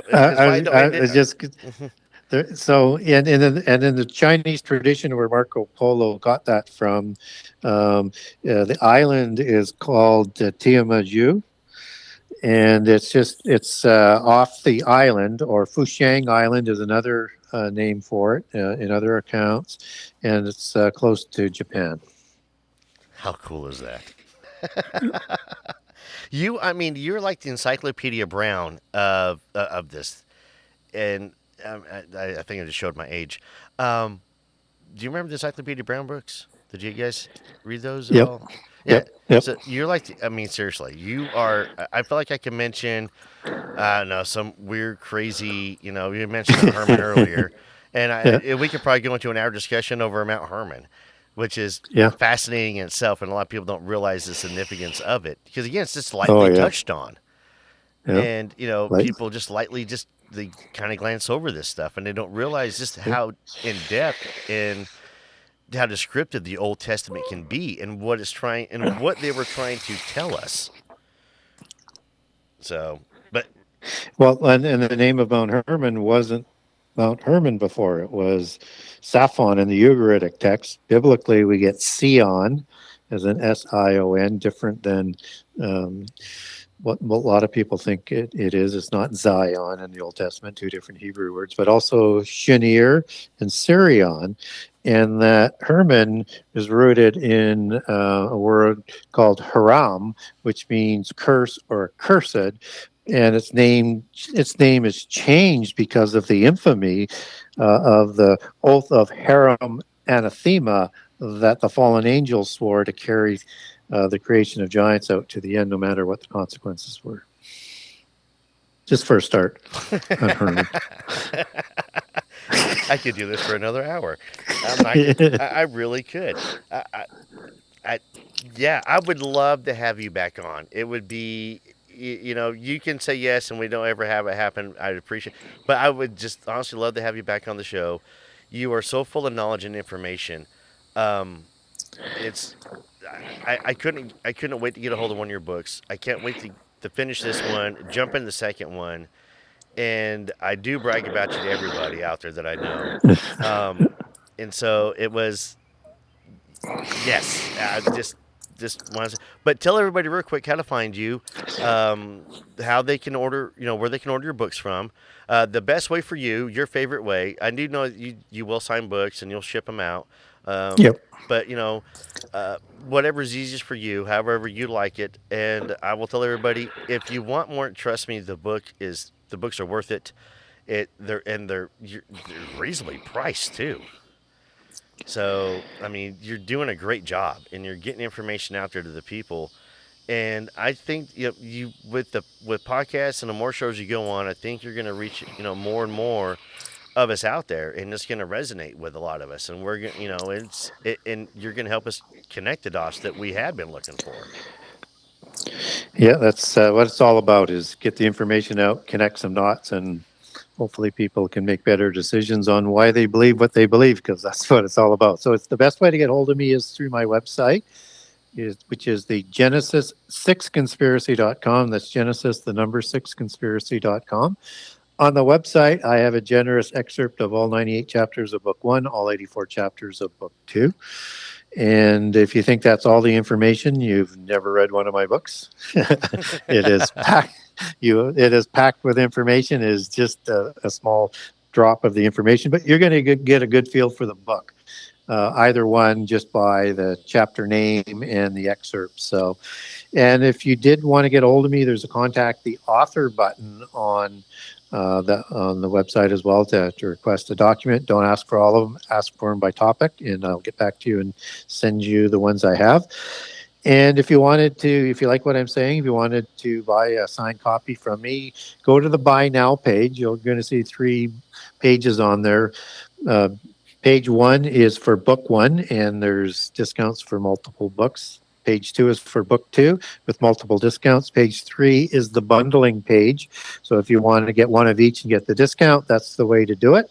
And you can mix and match any way you want, and you can send me an email as to how you want it specially signed if there's not enough space in there for you. And I do look at emails every morning. I can't answer all the new ones come in, but I'm looking for purchases and requests on signings and things like that people are contacting me on. And there are 3 pages to go to, depending on where you live on, to buy a signed copy. It's once you get into the buy now pages, and one is for Canada. I live in Canada. There's one for the US, and there's one for the rest of the world. So I ship all over the world. And if you wanted to get a digital copy, you can link over from the buy now page or the front of the website to Amazon.com, Amazon.ca for the Kindle edition. And you can also link over to Amazon from the website for the Audible version of both books. Both Audible versions came out late last year, and hitting that end of the market now because a lot of people like to listen to it when they have spare time in the car or wherever. So all 3 formats are available, and that's the easiest, fastest way to get a hold of my books. You can also go directly to Amazon.com or BarnesandNoble.com.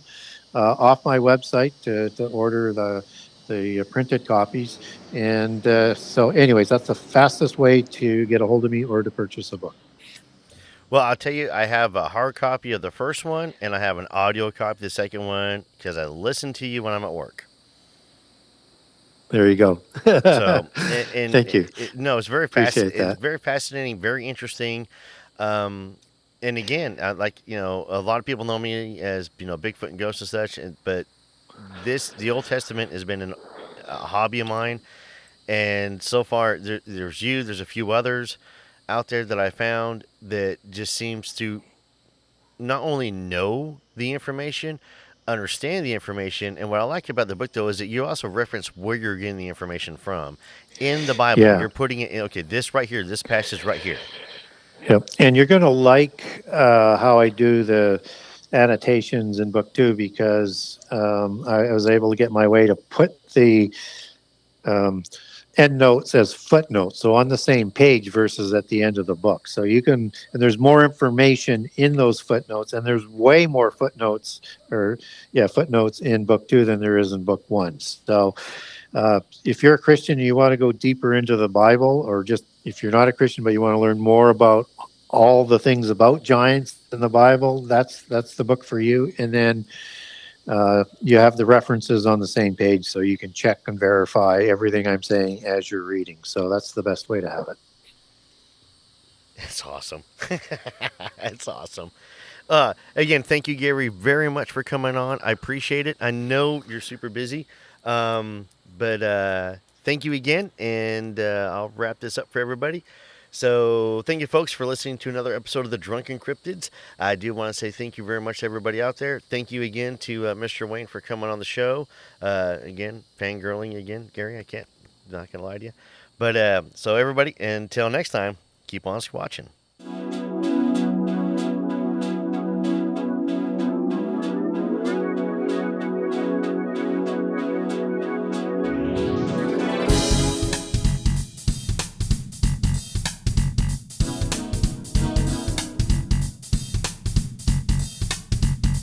I can do anything that I want.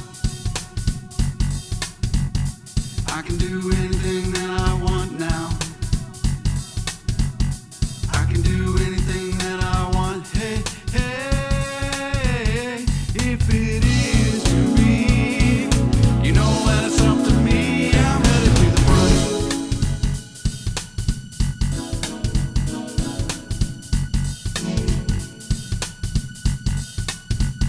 I can be anything that I want. I can be anything